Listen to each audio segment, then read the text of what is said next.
मैं बस सड़क के किनारे बारिश से बच रहा था, तभी मुझे व्हीलचेयर पर बैठी एक लड़की मिल गई। पहले मुझे लगा कि उसे मदद चाहिए, लेकिन वो बस सहमी हुई सी मुझे घूरती रही। काफी देर झिझकने के बाद उसने बहुत ही ध्यान से बाहर निकाला अपना एक पुराना सा गुल्लक। मेरा अब कोई परिवार नहीं है, क्या आप मेरे परिवार बन सकते हैं? ये सारे पैसे, क्या इन पैसों से मैं आपको 2 दिन के लिए खरीद सकती हूँ? एक दिन भी चलेगा। उस बच्ची के चेहरे पर इतनी उम्मीद थी, लेकिन मेरे होठों पर बस मना करने के ही लफ्ज आ रहे थे, क्योंकि हाल ही में मेरे माता पिता गुजर गए और उसके तुरंत बाद बॉस ने मुझे नौकरी से निकाल दिया। और जब मेरी इतने सालों पुरानी गर्लफ्रेंड को ये पता चला तो उसने भी मुझसे ब्रेकअप कर लिया। मकान मालिक ने भी मुझे धक्के मारकर बाहर निकाल दिया। मेरे पास में बचे 137 रुपए। इस अनजान शहर में मेरी आखिरी जमा पूंजी है और अब मैं इस तेज बारिश में खड़ा था।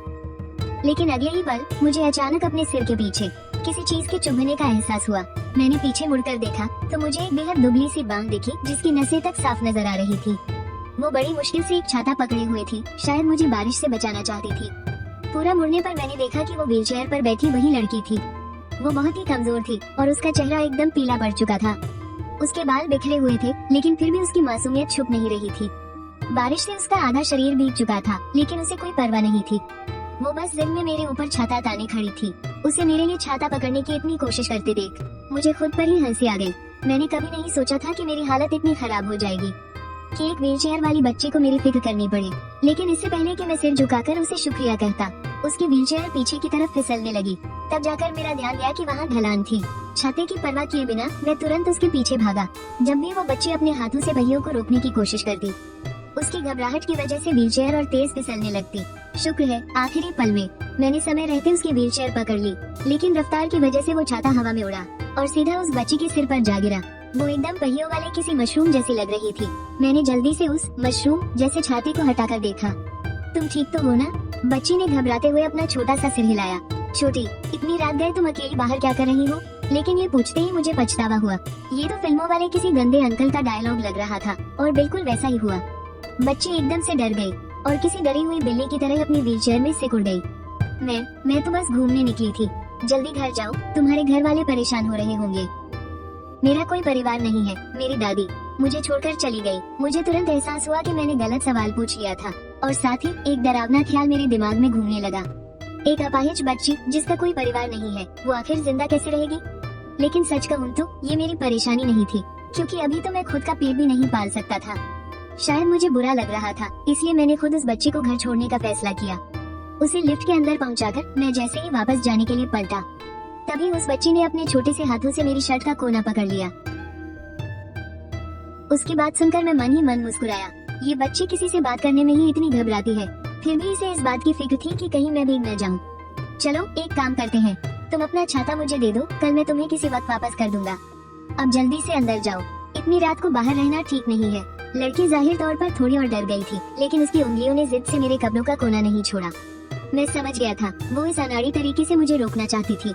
इसलिए मैंने तय किया कि पूरी तरह से अच्छा इंसान ही बन जाऊं और उसे ऊपर तक छोड़कर ही जाऊं। लेकिन जब मैं बड़ी मुश्किल से सबसे ऊपर वाली मंजिल पर पहुंचा, तो देखा कि लड़की का घर वहाँ नहीं था, बल्कि वो और भी ऊपर बारिश में भीगी हुई छत पर था। यहाँ कोई रैंप या लिफ्ट नहीं थी, सिर्फ सीमेंट की खड़ी सीढ़ियाँ थी जिन पर बारिश का पानी बह रहा था और वो एक अंधेरे कोने तक जा रही थी। मैं सोच भी नहीं सकता था कि पैरों से लाचार इस लड़की को नीचे जाने के लिए कितनी हिम्मत जुटानी पड़ती होगी। गनीमत है कि लड़की का वजन बहुत कम था।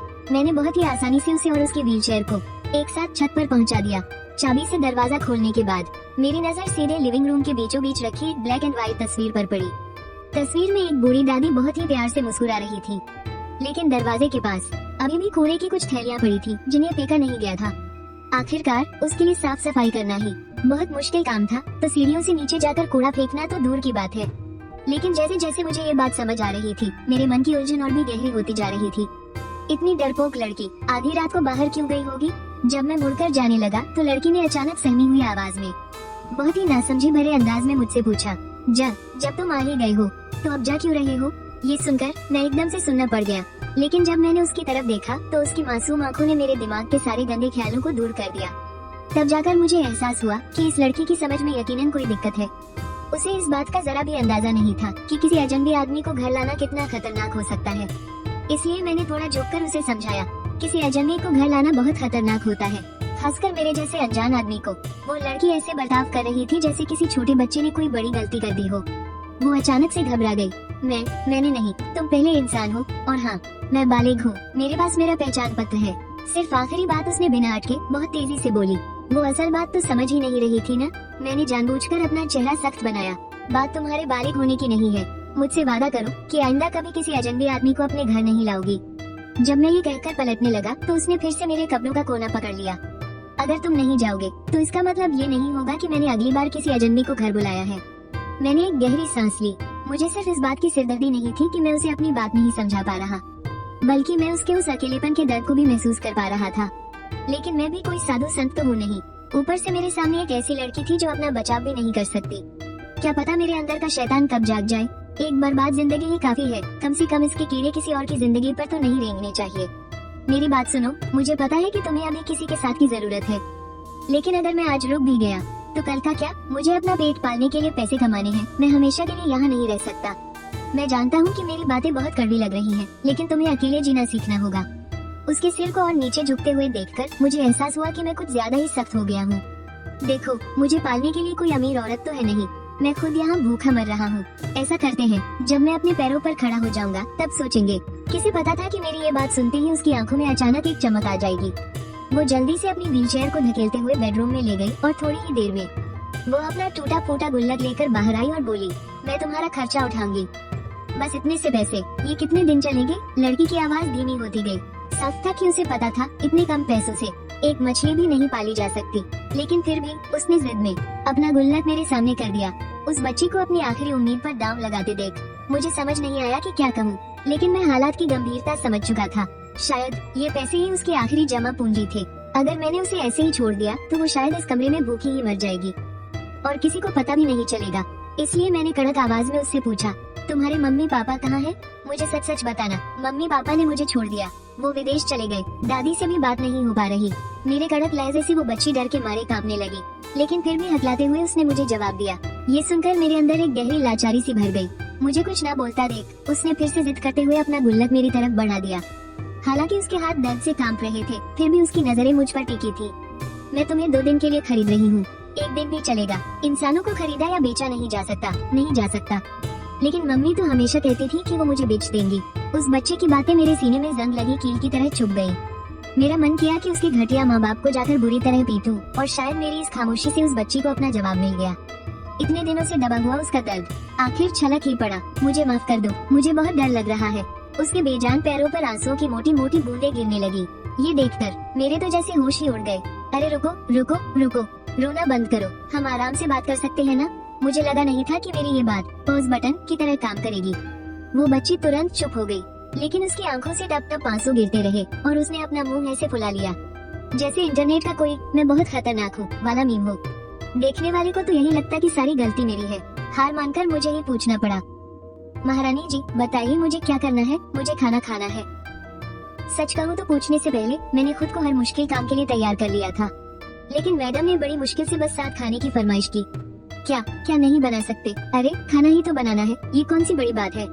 तुमने पहले क्यों नहीं बताया? घर में कुछ सब्जियां हैं क्या?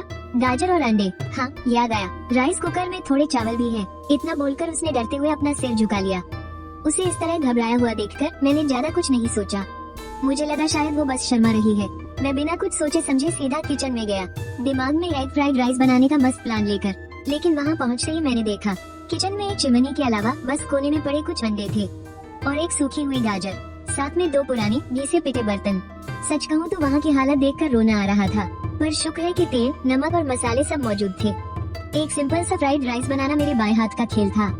लेकिन जैसे ही मैंने पूरे कॉन्फिडेंस के साथ राइस कुकर खोला तो देखा कि उसके अंदर फफूंद का एक ग्रे रंग का जंगल उग आया था और नीचे के चावल तो इतने कड़क हो चुके थे कि किसी का सिर फोड़ने के काम आ जाए।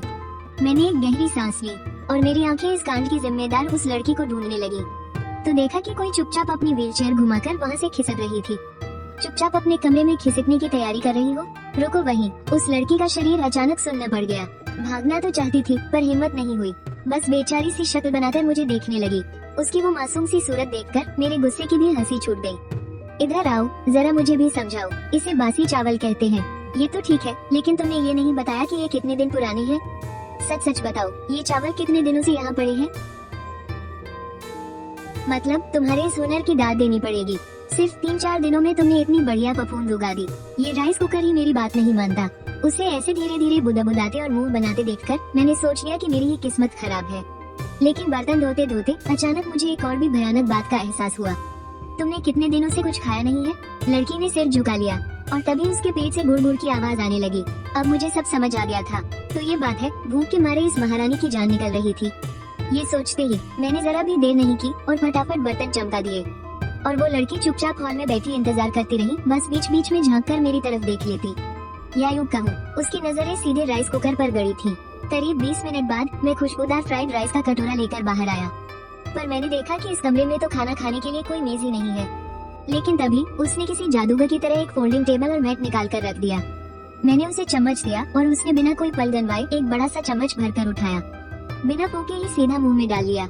गरम गरम गरम। इतनी क्या जल्दी है? कोई तुम्हारा खाना छीन थोड़ी रहा है। फिर मैंने भी एक चम्मच चखा। स्वाद बुरा नहीं था, पर पता नहीं क्यों ये सुनते ही वो लड़की अचानक से शांत हो गई और फिर सिर झुकाकर और भी तेजी से खाने लगी। पहले तो मुझे लगा कि बेचारी बहुत भूखी है, पर आधा खाना खाने के बाद उसकी आंखों से अचानक आंसू बहने लगे। लेकिन उसके खाने की स्पीड कम नहीं हुई। अरे अब रोने क्यों लगी? कहीं ऐसा तो नहीं कि बर्तन ठीक से साफ नहीं हुआ और इसे खाकर इसकी तबीयत बिगड़ गई? मैं तो बुरी तरह घबरा गया था, पर तभी वो रोते रोते मुस्कुरा दी। अपने आंसू पोंछते हुए उसने कहा, कुछ नहीं हुआ, मुझे बस अपनी दादी की याद आ गई। वो भी हमेशा यही कहती थी। मैं कुछ कहने ही वाला था कि उसकी उस प्यारी सी मुस्कान ने मुझे अवाक कर दिया। उस पल मेरे मन की सारी उलझनें कहीं गायब सी हो गई। मुझे मानना ही पड़ेगा, मेरा दिल भी थोड़ा पिघल सा गया था। अरे नहीं नहीं नहीं, मैंने खुद को एक जोरदार थप्पड़ रसीद किया, पर इससे वो बेचारी डर गई। मैंने उसे तसल्ली दी और तय किया कि बस इसे जीने के कुछ तरीके सिखा दूं, फिर मैं यहाँ से खिसक लूंगा। तो मैंने उससे पूछा कि वो कहाँ पढ़ती है, क्योंकि उसकी उम्र देखकर कम से कम हाई स्कूल तो पास कर ही लेना चाहिए था। लेकिन वो इस बात पर काफी झिझक रही थी। बहुत देर तक सिर झुकाए रहने के बाद उसने धीरे से कहा, मिडिल स्कूल। मैं बस मिडिल स्कूल तक ही गई हूँ, क्योंकि मेरे क्लास के बच्चे हमेशा मेरा मजाक उड़ाते थे। मुझे बहुत बुरा लगता था, तो दादी ने मुझे स्कूल जाने से ही रोक दिया। पर मैं सब सह सकती थी। मैंने एक गहरी सांस ली। इतने लंबे समय तक घर में बंद रहने की वजह से उसका बाहरी दुनिया से नाता ही टूट गया था। और यहाँ तक कि उसकी प्यारी दादी, वो भी अब इस दुनिया में नहीं रही। लोगों से बातचीत करना तो दूर की बात है। ऐसा लग रहा था कि उसकी सोचने समझने की उम्र उसी साल ठहर गई है जब उसने स्कूल छोड़ा था। मुझे समझ आ गया था कि पढ़ाई लिखाई का रास्ता तो इसके लिए पूरी तरह बंद हो चुका है। अच्छा, क्या तुम्हारे घर वालों को पहले कभी कम्युनिटी से मिलने वाली कोई सब्सिडी या मदद मिली है? मुझे नहीं पता। जब मैं उस लड़की के हर बात पर पता नहीं कहने से परेशान हो रहा था, तभी उसने अचानक मेरी सोच में खलल डाला। वो, क्या मैं आपकी एक तस्वीर बना सकती हूँ? मुझे डर है कि आप चले गए तो वापस नहीं आएंगे। उसकी बात अभी पूरी भी नहीं हुई थी कि वो अपनी व्हीलचेयर घुमाकर वापस कमरे में चली गई। मैं भी उत्सुकता से उसके पीछे पीछे गया और दरवाजा खोलते ही मैं हैरान रह गया। ऐसा लगा जैसे मैं रंगों से सजे किसी जादुई तारों वाले आसमान में आ गया हूँ। लेकिन छत के पास वाली जगह अभी भी खाली थी। शायद वो जगह व्हीलचेयर की पहुंच से बाहर थी। मुझे पेंटिंग करना बहुत पसंद है। पेंटिंग का नाम आते ही उस लड़की की आंखों में एक गजब का आत्मविश्वास झलकने लगा। पर मैं ये सोच भी नहीं सकता था कि दीवारों पर इस तरह पेंटिंग करना उसके लिए कितना मुश्किल रहा होगा। उसने बस खुशी खुशी अपनी ड्राइंग बुक निकाली, अपनी प्यारी सी आंखें झपकाई और बार बार मुझे और कागज को देखने लगी। आधे घंटे से भी कम समय में उसने मेरी एक शानदार तस्वीर बना दी। मैंने उसके थोड़े कांपते हुए हाथों से वो ड्राइंग बुक ली, लेकिन उस तस्वीर को देखते ही मैं सुन्न रह गया। तस्वीर में मैं बारिश की एक रात में बैठा था और मेरे हाथ में एग फ्राइड राइस का एक कटोरा था और एक छोटी सी सफेद बिल्ली मेरे पेन को पकड़कर बड़ी उम्मीद से उस फ्राइड राइस को देख रही थी। मैंने कभी नहीं सोचा था कि इस लड़की के मन में मेरी कुछ ऐसी छवि होगी। पर ये छोटी सी बिल्ली कहाँ से आ गई? उस लड़की ने मेरे सवाल का कोई जवाब नहीं दिया, बल्कि बिजली की तेजी से अपना पेन वापस छीन लिया। पर मैंने देख लिया था कि शर्म के मारे उसके कान लाल होकर जैसे धुआं छोड़ रहे थे। तब मुझे समझ आया कि वो बिल्ली असल में वो खुद थी। मेरी नजर अपने आप ही उसके सिर की तरफ गई। मैं ये देखने से खुद को रोक नहीं पाया कि कहीं सच में उसके बिल्ली जैसे कान तो नहीं है, लेकिन मेरी नजर उसकी शक्की और चौकन्नी आंखों से टकराई। वो थोड़ा और अपनी व्हीलचेयर में सिकुड़ गई। इस अजीब माहौल को ठीक करने के लिए मैंने जल्दी से बात बदली। क्या मैं तुम्हारी कुछ और पेंटिंग्स देख सकता हूँ? हाँ, ये नीचे रहने वाली झांक दादी है। पहले जब मैं छुपकर बाहर जाती थी तो मैं उन्हें देख सकती थी। वो नीचे खड़े होकर मुझे हाथ हिलाती थी। और ये लीड दादाजी है। ये एक बड़ई है। मेरी जो पुरानी व्हीलचेयर थी ना, वो लीड दादाजी ने ही मुझे बनाकर दी थी। मैं उस ड्राइंग बुक के पन्ने पलटता रहा। मैंने देखा कि जिन भी अलग अलग तरह के लोगों ने उसकी मदद की थी या जो भी उससे मिले थे, उन सभी की तस्वीर इस छोटी सी किताब में बनी हुई थी। ये एक ड्राइंग बुक कम और प्यारी सी ड्राइंग वाली एक मीठी यादों की डायरी ज्यादा लग रही थी। तभी मेरे दिमाग में एक कमाल का आइडिया आया। मैंने अपना फोन निकाला और ऑनलाइन इलस्ट्रेशन के ऑर्डर के रेट चेक किए। एक ऑर्डर के कम से कम 30 से 50 रुपए मिल रहे थे, लेकिन इस लड़की के लिए अपना गुजारा करने के लिए इतना भी बहुत था। तो मैंने इंटरनेट पर एक प्यारा सा क्यूब वर्जन अवतार निकाला और उसे पूछा कि क्या वो ऐसी तस्वीरें बना सकती है। उसने धीरे से सिर हिलाया, लेकिन उसे सिर्फ कागज पर ही पेंटिंग करनी आती थी। कागज पर तो काम नहीं चलेगा, डिजिटल आर्ट की प्रैक्टिस के लिए कम से कम एक ड्राइंग टैबलेट तो खरीदना ही पड़ेगा। अच्छी बात ये थी कि मैंने जब ऑनलाइन चेक किया तो एक बेसिक टैबलेट लगभग 100 रुपए का मिल रहा था। इतना तो मैं आराम से खर्च कर सकता था, और मेरे घर पर एक पुराना लैपटॉप भी धूल खा रहा था, जिससे उसका काम चल जाता। मुझे थोड़ी चिंता थी कि कहीं उसके पास फोन ना हो, पर शुक्र है उसने कहा कि उसके पास है। लेकिन जब मैंने उसे अपनी जेब से एक बहुत ही पुराना फोन निकालते देखा, एक ऐसा बटन वाला डब्बा फोन जो शायद डायनासोर के जमाने का था, तो मेरी बची कुछ उम्मीदों पर भी पानी फिर गया। क्या ये चलेगा? फोन की बात फिर कभी करेंगे यार। आखिरकार मेरे जैसे इंसान के लिए, जिसके पास 2 वक्त की रोटी के भी पैसे नहीं है, इस काम में रिस्क लेना बहुत बड़ा खतरा था, और इसकी भी कोई गारंटी नहीं थी कि इस लड़की को काम मिलेगा या नहीं। सच कहूँ तो एक पल के लिए तो मैंने हार मानने का सोच लिया था, लेकिन उसकी आंखों में वो चमक देखकर मैंने दांत बींचे और सोचा, भाड़ में जाए ये जिंदगी। वैसे भी तो कुत्ते जैसी जिंदगी जी रहा हूँ, क्या थोड़ी सी मनमानी भी नहीं कर सकता? अचानक मुझे याद आया कि मेरे माता पिता के गुजरने से पहले उन्होंने एक कमरा किराए पर लिया था। हालांकि उसे खत्म होने में अभी 15 दिन बचे थे, लेकिन 3000 रुपए का डिपॉजिट शायद वापस मिल सकता था। कल कम्युनिटी सेंटर जाकर इसके भत्ते के बारे में भी पूछ लूंगा और फिर अपने लिए कोई नई नौकरी ढूंढ लूंगा। अगर हिसाब से चले तो इस लड़की के साथ 1-2 महीने गुजारना कोई बड़ी बात नहीं होगी। बाकी सब इसकी अपनी मर्जी पर था। क्या तुम अपनी ड्राइंग से अपने खाने का खर्चा निकालना चाहती हो? उसकी हाँ सुनकर मेरे सिर से जैसे बहुत बड़ा बोझ उतर गया। मैंने सोचा कि पहले जाकर उस पुराने कमरे की सफाई कर लूं, लेकिन जैसे ही मैं निकलने लगा, उसने फिर से मेरे कपड़े का कोना पकड़ लिया। क्या तुम कल फिर आओगे? उसे इतने डरे और सहमे हुए देखकर मुझे समझ नहीं आया कि हंसूं या रोऊं। शुक्र है उसने मुझे रात रुकने के लिए नहीं कहा। अगली सुबह होते ही मैंने डिपॉजिट वापस लेने के लिए मकान मालिक को फोन किया। शायद मेरे माता पिता के बारे में सुनकर उन्हें तरस आ गया था। मकान मालिक ने मुझे बचे हुए 15 दिनों का किराया भी वापस कर दिया। इसके तुरंत बाद मैं बाजार गया और एक प्रिंटिंग की दुकान पर 3000 रुपए महीने की नौकरी ढूंढ ली। जब सारे काम निपटाए तो देखा कि दोपहर हो चुकी थी। तभी मुझे अचानक याद आया कि घर पर एक भूखी मशरूम परी मेरा इंतजार कर रही है। मैं पागलों की तरह भागता हुआ उसके घर की तरफ दौड़ा, लेकिन जैसे ही मैं लिफ्ट से बाहर निकला मुझे कुछ जलने की बदबू आई। कुछ गड़बड़ है, ये समझते ही मैं दरवाजे की तरफ भागा और उसे जोर जोर से पीटने लगा। शुक्र है थोड़ी ही देर में अंदर से दरवाजा खुल गया। दरवाजा खुलते ही कमरे से काले धुएं का गुबार बाहर आया और मैंने देखा कि वो व्हीलचेयर वाली आफ्त दरवाजे पर बुरी तरह खांस रही थी। उसकी नजरें किसी गलती करने वाले बच्चे की तरह इधर उधर भटक रही थी।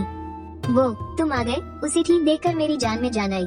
मैं तुरंत दौड़कर किचन में गया और उस काले धुएं उगलते राइस कुकर को बंद किया।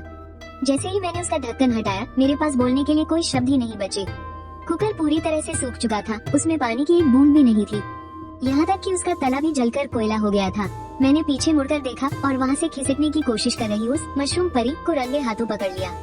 जरा समझाओगी कि ये सब क्या है? वो मैं बस थोड़ा खाना बनाना चाहती थी, पर डर लग रहा था कि अगर बिगड़ गया तो तुम देख लोगे। फिर मैं बहुत देर तक सोचती रही और भूल गई। ये सुनकर मैं गुस्से से आग बबूला हो गया। अगर मैं सही वक्त पर नहीं आता तो पता नहीं ये लड़की आज क्या कयामत ढा देती। चिवशु, अगर तुमने दोबारा किचन में कदम भी रखा ना तो कसम से मैं तुम्हें ही उबाल दूंगा। लेकिन उसका वो मासूम और उतरा हुआ चेहरा देखकर मेरा सारा गुस्सा छुमंतर हो गया।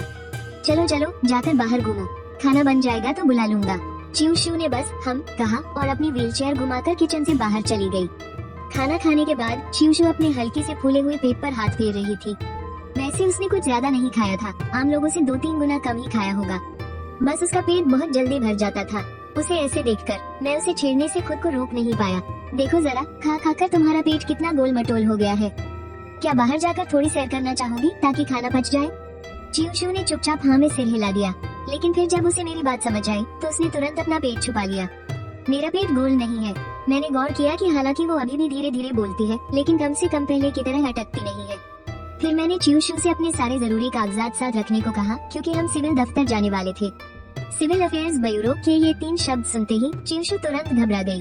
Civil affairs bureau? हम तो अभी मिले हैं। ऐसा करना ठीक नहीं होगा ना। तुम भी ना सच में बहुत शैतान हो। तुम्हारा दिमाग कहाँ जा रहा है? मैं तो बस ये कह रहा था कि अपना विकलांगता प्रमाण पत्र, अपना पहचान पत्र और बाकी जरूरी कागजात ले लो, ताकि हम जाकर पूछ सके कि तुम्हारी सब्सिडी का पैसा कहाँ आ रहा है, या फिर तुम्हें वो कभी मिला भी है या नहीं। मैं व्हीलचेयर पर बैठी उस लड़की को घूरता रह गया। तब जाकर चिवशु को एहसास हुआ कि उसे गलतफहमी हो गई थी। वहाँ का माहौल अचानक से बहुत अजीब हो गया। मुझे बाहर जाकर उसका इंतजार करना पड़ा। हालांकि मुझे खुद नहीं पता था कि मैं किस चीज से भाग रहा हूँ, क्योंकि उस वक्त मुझे कुछ समझ नहीं आ रहा था। अगर कहूँ कि वो एक बच्ची जैसी है तो कम से कम वो सिविल अफेयर्स ब्यूरो का मतलब तो तुरंत समझ गई, लेकिन आम बातों में वो एकदम बुद्धू लगती है। क्या वो सच में बस एक मासूम सी भुलक्कड़ लड़की है? ऐसा तो नहीं हो सकता ना कि वो अंदर से बहुत शातिर हो। ये सोचते ही मैं मारे डर के कांप उठा। तभी चियूशू ने बड़ी सावधानी से अपना सिर बाहर निकाला। मुझे वहाँ खड़ा देखकर उसने चैन की सांस ली। जल्दी बाहर आओ, अब वहाँ खड़ी खड़ी क्या देख रही हो? थोड़ी और देर हुई तो सिविल अफेयर्स ब्यूरो में लाइन लग जाएगी, और अगर मैं थक गया ना तो तुम्हें नीचे फेंककर मैं खुद इस व्हीलचेयर पर बैठकर आराम करूंगा। तुम तो मुझे डरा रहे हो। चियूशू सच में घबरा गई थी। वो अपने छोटे छोटे हाथों से व्हीलचेयर को बाहर की तरफ धकेलने लगी। ये देखकर मेरी हंसी छूट गई। दादी जो ने जब मुझे देखा तो बिना कुछ कहे मुझे रोक लिया। वो मुझे बहुत शक की नजरों से देख रही थी, जैसे उन्हें डर हो कि कोई बुरा आदमी इस बच्ची को बेवकूफ न बना दे। ये देखकर मैंने जल्दी से बात संभाली और उन्हें सब समझाया। जब उन्हें पता चला कि कल मैंने ये चियूशू की जान बचाई थी तो उनकी आंखों में एक अलग सी खुशी चमक उठी। उन्होंने मुझे ऊपर से नीचे तक देखा और बोली, बेटा, माना कि तुम थोड़े गरीब हो लेकिन शर्म से शरीफ लगते हो। बस मुझे इस बात का दुख है कि इस बच्ची की अपनी दादी अचानक चल बसी और मेरी ये बूढ़ी हड्डियां भी अब ज्यादा दिन तक इसकी मदद नहीं कर पाएंगी। इतना कहकर दादी जो ने शर्माई हुई चियूशू की तरफ बड़ी गहरी नजर से देखा। ये देखकर मैंने तुरंत बात बदलते हुए पूछा, दादी जो, क्या आपको पता है कि चियूशू की विकलांगता सब्सिडी का पैसा कहाँ आता है? लेकिन दादी जो ने कहा कि उन्हें भी इस बारे में कुछ नहीं पता। चियूशू, क्या तुम्हें अपनी दादी की पासबुक का पासवर्ड याद है? चियूशू ने ना में सिर हिला दिया। ये तो बहुत बड़ी मुसीबत हो गई, इसलिए मैंने तय किया कि मैं उसे बैंक ले जाकर उसका एक नया बैंक कार्ड बनवा दूंगा। फिर हम पैसे मंगाने वाले अकाउंट को सीधा बदलवा देंगे ताकि आगे चलकर बार बार चक्कर न काटने पड़े। तो मैं चियूशू की व्हीलचेयर को धक्का देते हुए बैंक की तरफ चल पड़ा। रास्ते भर चियूशू बार बार मुड़कर मुझे चोरी छिपे देख रही थी। बड़ी मुश्किल से उसने हिम्मत जुटाई और मुझसे पूछा, क्या मेरे पास मेरी खुद की पासबुक होगी? सपने देखना छोड़ दो, कोई पासबुक नहीं मिलने वाली। चियूशू को कुछ कहते कहते रुकता देखकर मैं इस लड़की को चिढ़ाए बिना नहीं रह सका। मैंने कहा, लेकिन तुम्हारे लिए एक अच्छी खबर ये है कि अब तुम्हारा अपना एक बैंक कार्ड होगा जो पासबुक से कहीं ज्यादा आसान और बढ़िया है। क्या वो बैंक कार्ड बहुत महंगा आता है? नहीं, बिल्कुल नहीं। इसे बनवाने में बस 10 युआन लगते हैं। बहुत महंगा है। इतने पैसों में तो मेरी पूरे एक हफ्ते की पॉकेट मनी आ जाती थी। अरे, तुम्हें ये पॉकेट मनी कब मिला करती थी? मिडिल स्कूल के दिनों में। मैंने एक गहरी सांस ली। मुझे उस लड़की पर फिर से बहुत तरस आया। फिक्र मत करो, आगे चलकर मैं तुम्हें पैसे कमाने का कोई ना कोई तरीका जरूर सिखाऊंगा। फिर तुम अपनी पॉकेट मनी से 10 गुना बल्कि सैकड़ों गुना ज्यादा पैसे कमाना। क्या सच में? चियूशू ने अपना वो मासूम सा चेहरा ऊपर उठाया। साफ दिख रहा था कि उसे पैसों की गिनती की कोई समझ नहीं थी। उसकी उन साफ आंखों में बस उस वादे के पूरे होने की उम्मीद चमक रही थी। लेकिन जैसे ही हम भीड़ भाड़ वाले बैंक में पहुंचे, लोगों से घबराने की उसकी आदत फिर से सामने आ गई। जब कर्मचारी ने उससे पूछा कि उसे क्या काम है तो वो हकलाते हुए जोर जोर से मेरी कमीज का कोना खींचने लगी, जैसे किसी तिनके का सहारा ढूंढ रही हो। फिर मैंने चियूशू को इशारा किया कि वो छोटी सी खिड़की से अपने दस्तावेज कर्मचारी को दे दे, लेकिन चियूशू ने सिक्का डालने की तरह अपना पूरा का पूरा बैग ही अंदर घुसा दिया। कर्मचारी भी हक्के बक्के रह गए, पर शुक्र है आखिरकार बिना किसी परेशानी के उसका बैंक कार्ड बन ही गया। और साथ ही मैंने चियूशू के लिए नेट बैंकिंग भी चालू करवा दी ताकि अब उसे हर बार पैसे निकालने के लिए नीचे न जाना पड़े। मैरिज रजिस्ट्रार ऑफिस के रास्ते में चियूशू ने बैंक कार्ड को कसकर अपनी मुट्ठी में पकड़ रखा था। वो उसे घूरती और बीच बीच में ही करके हंसने लगती। उसे ऐसा करते देख मैं उसकी चुटकी लिए बिना नहीं रह सका। अरे बस एक बैंक कार्ड ही तो है, इतना खुश होने की क्या जरूरत है? ध्यान रखना कहीं कोई तुम्हें बेवकूफ बच्ची समझकर अगवा न कर ले। तुम झूठ बोल रहे हो। मैं बेवकूफ नहीं हूँ, सिर्फ तुम ही मुझे बेवकूफ कहते हो। असल में तुम ही बुरे इंसान हो। ये सुनकर मेरी बोलती बंद हो गई। सच में वहाँ से गुजरने वाले लोग भी मुझे अजीब नजरों से देखने लगे थे। घबराकर मैंने झट से चियूशू के सिर पर हाथ फेर दिया। अगर मैं उसे और बोलने देता तो शायद थोड़ी देर में पुलिस मुझे पकड़ कर ले जाती, लेकिन जैसे ही मेरा हाथ चियूशू के सिर पर पड़ा वो एकदम शांत हो गई। तब मुझे एहसास हुआ कि मैंने कुछ गलत कर दिया है। मैंने तुरंत अपना हाथ हटाया और चियूशू से माफी मांगी, पर इसके उलट चियूशू खुद को ही दोष देने लगी। कोई बात नहीं, शायद मैं ही खुशी के मारे पागल हो रही थी। उस वक्त मेरा मन किया कि मैं अपने इन बेवकूफ हाथों को काट दूं। अभी अभी चियूशू इतनी प्यारी लग रही थी कि मैं उसके सिर को 2-3 बार सहलाने से खुद को रोक नहीं पाया। मैंने घबराहट में अनाप शनाप बहाने बनाने शुरू कर दिए।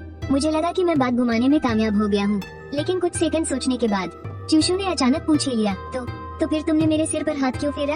उसके इस सीधे सवाल ने मेरे तो होश ही उड़ा दिए। पर चियूशू का इतना मासूम और सच्चा चेहरा देखकर मैंने बहुत सोचा और आखिरकार सच बोलने का फैसला किया। मुझे लगा कि तुम किसी छोटे से जानवर की तरह बहुत प्यारी लग रही हो, इसलिए मैं खुद को रोक नहीं पाया। मैंने ये दिखाने की कोशिश की कि मुझे कोई फर्क नहीं पड़ता और अपना चेहरा दूसरी तरफ घुमा लिया। मैंने छुपकर च्यूशू का रिएक्शन देखने की कोशिश की, पर उसने बस धीरे से ओह कहा और अपना सिर दूसरी तरफ घुमा लिया। हालांकि मुझे लगा जैसे वो छुप छुप कर मुस्कुरा रही थी, पर मैंने इस बात पर ज्यादा ध्यान नहीं दिया। मुझे लगा कि प्यारी बुलाए जाने पर वो बस खुश हो रही है। थोड़ी ही देर में हम रजिस्ट्रार ऑफिस पहुंच गए। वहाँ पहले से ही लोगों की लंबी लाइन लगी हुई थी। च्यूशू ने अपने आसपास मौजूद खुशहाल जोड़ों को देखा और अचानक बड़ी उत्सुकता से पूछा, क्या ये सब लोग यहाँ शादी करने आए हैं? मैंने कहा, हाँ शायद। मैंने ज्यादा कुछ नहीं कहा। मुझे डर था कि कहीं मैं इस लड़की के दिमाग में कोई बेकार की बात न डाल दूं। तभी च्यूशू ने खुद ही थोड़ी दूर खड़ी एक उदास से दिखने वाले जोड़े की तरफ इशारा किया और बोली, और वो लोग, क्या वो भी यहाँ शादी करने आए हैं? हो सकता है वो तलाक लेने आए हो या फिर कोई और सरकारी काम हो, मुझे पक्के तौर पर नहीं पता। कहो तो पास जाकर पूछ ले। जैसा कि मुझे अंदाजा था, पास जाने की बात सुनते ही च्यूशू डर कर सिकुड़ गई। तुम्हें तो बहुत कुछ पता है। पक्का तुमने कई बार शादी की होगी, है ना? अरे कुछ भी मत बोलो, मेरी एक बार भी शादी नहीं हुई है। मैं भी इस ऑफिस में पहली बार ही आया हूँ। तो क्या भविष्य में मेरी भी शादी होगी? मैंने कहा, हो भी सकती है और नहीं भी, ये तुम्हारी अपनी मर्जी पर निर्भर करता है। तो क्या मैं भी किसी को चुन सकती हूँ? च्यूशू की आंखों में एक पल के लिए उम्मीद की चमक उठी, पर अगले ही पल वो चमक बुझ गई। लेकिन क्या कोई मुझे चुनेगा? उसके मुंह से खुद के लिए इतनी हीन भावना वाली बात सुनकर मेरे अंदर अचानक से एक अजीब सा गुस्सा खोल उठा। तुम्हें ये सब बकवास किसने सिखाई है? मेरी माँ ने कहा था कि मुझ जैसी लड़की की अगर शादी हो जाए तो ये किसी वरदान से कम नहीं है। मुझे लगता है वो सही कहती है। अगर सच में कोई मुझे अपनाना चाहे तो मैं उसी में खुश रहूंगी। बोलते बोलते च्यूशू की आवाज मध्यम पड़ने लगी। उसने खुद को संभालने के लिए अपनी व्हीलचेयर को कसकर पकड़ लिया था। मैंने तुरंत झुककर उसे तसल्ली दी, तुम फालतू की बातें मत सोचो। तुम बहुत अच्छी हो, इतनी अच्छी कि कोई भी तुम्हें देखकर खुद पर शर्मिंदा हो जाए। सच में? तो फिर देखो, क्या मैं शर्मिंदगी के मारे तुमसे नजरें नहीं चुरा रहा हूँ? शायद मेरे मन में ही कोई खोट था। मैंने हड़बड़ाहट में च्यूशू से अपनी नजरें हटा ली, लेकिन कुछ देर गहरी सोच में डूबने के बाद उसने अचानक से कह दिया, मुझे लगा शायद तुम्हें मुझे देखना पसंद नहीं है। अगर मैं कहता कि पसंद नहीं है तो ये मेरे ज़मीर के खिलाफ होता, लेकिन अगर मैं कहता कि हाँ पसंद है तो बात किसी और ही अजीब दिशा में चली जाती। अब तो मुझे बिल्कुल समझ नहीं आ रहा था कि क्या जवाब दूं। शुक्र है च्यूशू ने इस बात को और नहीं खींचा, पर उसके सवालों का सिलसिला थमा नहीं। क्या आगे चलकर मेरा भी उन लोगों की तरह तलाक हो जाएगा? वो सब कितने दुखी लग रहे हैं, बिल्कुल वैसे ही जब पहले मम्मी पापा झगड़ा करते थे। मुझे नहीं पता, सच कहूँ तो अभी कुछ ही समय पहले मेरा भी तो दिल टूटा है। भला मैं ऐसे सवालों का जवाब देने लायक कहाँ हूँ? अपनी खुद की बिखरी हुई जिंदगी के बारे में सोचकर मैं खुद पर हंसने लगा और मन भी थोड़ा उदास हो गया। लेकिन अगले ही पल मुझे लगा कि किसी छोटे से हाथ ने मुझे छुआ। तुम उदास मत हो, तुम्हारे हाथ कितने बड़े हैं, इतने बड़े कि मेरे पूरे सिर को एक बार में ढक सकते हैं, बिल्कुल बचपन में दादाजी के हाथों की तरह। दादाजी बहुत अच्छे इंसान थे, इसलिए तुम भी बहुत अच्छे इंसान हो। ये सुनकर मेरी तो हंसी ही छूट गई। इस लड़की का दिमाग भी ना अजीब है। भला अच्छे इंसान होने का बड़े हाथों से क्या लेना देना? लेकिन ये तो मानना पड़ेगा कि जब से मेरी च्यूशू से पहचान हुई है मेरा मन भी काफी हल्का रहने लगा है। खैर जल्दी ही हमारा नंबर आ गया, पर इस बार मैंने च्यूशू के बोलने का इंतजार नहीं किया, बल्कि खिड़की पर बैठी मैडम से खुद ही पूछ लिया, हेलो, हमें इनकी सब्सिडी के बारे में कुछ जानकारी चाहिए थी और साथ ही पैसे आने वाला बैंक खाता भी बदलना है। जरा अपने जरूरी कागजात दिखाए। मैंने च्यूशू को इशारा किया जो अभी भी ख्यालों में खोई थी। च्यूशू ने हड़बड़ाकर अपने बैग से ढेरों कागजात निकाले। जाहिर है अभी के तजुर्बे के बाद इस बार उसका कागजात थमाने का तरीका काफी सहज था। लेकिन जैसे ही कर्मचारी ने पूछा कि बैंक खाता क्यों बदलना है, च्यूशू का दिमाग फिर से सुनना पड़ गया। उसने झिझकते हुए मेरी तरफ देखा, पर वो मुझे किसी परेशानी में नहीं डालना चाहती थी। वो खुद जवाब देना चाहती थी, लेकिन काफी देर तक हथलाने के बाद भी कुछ बोल नहीं पाई। साफ दिख रहा था कि वो अभी भी अपने अंदर के डर से जीत नहीं पाई है। इसलिए मैंने तुरंत बात संभालते हुए कहा, हाल ही में इनकी दादी जी का देहांत हुआ है। अच्छा, तो कृपया उसका प्रमाण पत्र दिखाइए और फिर ये फॉर्म भर दीजिए। सब ठीक लगे तो बस एक साइन कर देना। च्यूशू ने राहत की सांस ली और चुपचाप पेन उठाकर फॉर्म भरने लगी, लेकिन उसकी ये शांति कुछ ही देर में कर्मचारी की बात से टूट गई। वैसे तुम दोनों कपल हो ना? क्या लगे हाथ शादी का रजिस्ट्रेशन भी करवाना चाहोगे? आजकल शादी करने पर मुफ्त चावल, आटा और तेल मिल रहा है, साथ में एक बर्तन और कुछ अंडे भी मुफ्त मिलेंगे। मैंने मन ही मन सोचा, लो भाई, हो गया काम खराब। मैं तो भूल ही गया था कि ये सिविल अफेयर्स ब्यूरो है। मैंने झट से सफाई दी कि हम सिर्फ दोस्त हैं और छुपकर बगल में बैठी च्यूशू को देखा। मुझे अंदाजा ही नहीं था कि शर्म के मारे उसका चेहरा टमाटर जैसा लाल हो चुका होगा। अगर मैंने सही वक्त पर टोका ना होता तो घबराहट में उसके हाथ का पेन तो कागज के बाहर ही लकीरें खींच देता। वहाँ से निकलने से पहले मैंने कर्मचारी से पूछ लिया और पता चला कि सब्सिडी बस 2 दिन बाद ही आने वाली है। मेरी तो जान में जान आई। हालांकि महीने के सिर्फ 1350 युआन ही मिलने थे। लेकिन मेरी 3,000 की नई सैलरी को मिला ले तो कम से कम इस महीने ये लड़की भूखी तो नहीं सोएगी। लेकिन मैरिज ऑफिस से बाहर आने के बाद मैंने देखा कि वो लड़की अभी भी उसी बात पर अटकी हुई थी। ऐसा लग रहा था जैसे उसे शादी करने की कोई बहुत जल्दी हो। उसने कहा, दादी कहती थी कि शादी के बाद कोई ऐसा होता है जो हमेशा हमेशा तुम्हारे साथ रहता है। हम साथ में खुश रहेंगे और जब मैं गिरूंगी तो वो मेरी चोट पर फूंक मारेगा और मेरी हर कमी को अपनाएगा। उसकी आंखों में एक अजीब सी चमक थी, लेकिन मुझे ये भी समझ आ गया कि शादी को लेकर इस भोली लड़की की बस एक ही उम्मीद है और वो है किसी का साथ। तो क्या तुम्हारी कोई पसंद है? तुम किसी ऐसे वैसे इंसान के साथ तो नहीं रह सकती ना, जिससे तुम नफरत करती हो? आखिर पूरी जिंदगी बितानी है। मैंने इस बारे में अभी सोचा नहीं है, लेकिन दादी कहती थी कि जब कोई ऐसा मिले जिससे तुम शादी करना चाहो तो उसे बहला फुसलाकर घर ले आओ और अपने बढ़िया खाने से उसका दिल जीत लो। सच कहूँ तो इनके घर के संस्कार काफी खतरनाक है। उसके हाथ के बने उस भयानक खाने के बारे में सोचकर ही मुझे उस बेचारे बकरे पर तरस आने लगा जिसके पल्ले ये पड़ने वाली थी। मेरी शक देखकर चिंशू का भी कॉन्फिडेंस एकदम डगमगा गया, लेकिन फिर भी वो जिद पर अड़ी रही। मैं सच में बहुत टेस्टी खाना बना सकती हूँ। हाँ, मुझे यकीन है। ज्यादा से ज्यादा क्या होगा, उसी को पकड़ लाऊंगी और उससे कहूंगी कि मेरे लिए खाना बनाए। ये सुनकर मेरी तो रूह कांप गई। मुझे चिंशू के साथ अपनी पहली मुलाकात याद आ गई। मुझे ऐसा क्यों लग रहा है कि ये मेरे ही बारे में बात कर रही है, लेकिन इस पगली को देखकर ऐसा बिल्कुल नहीं लगता कि इसके दिमाग में कोई चालाकी चल रही है। इसलिए मैंने बस यूं ही पूछ लिया, इसमें और भूख से पागल होकर किसी को जबरदस्ती उठा लाने में क्या फर्क है? और मुझे यकीन नहीं हुआ जब चिंशू ने सच में हाँ में सिर हिला दिया। तुम्हें पता भी है कि ऐसे किसी को उठा लाने का क्या मतलब होता है? बस हाँ में सिर हिला दिया।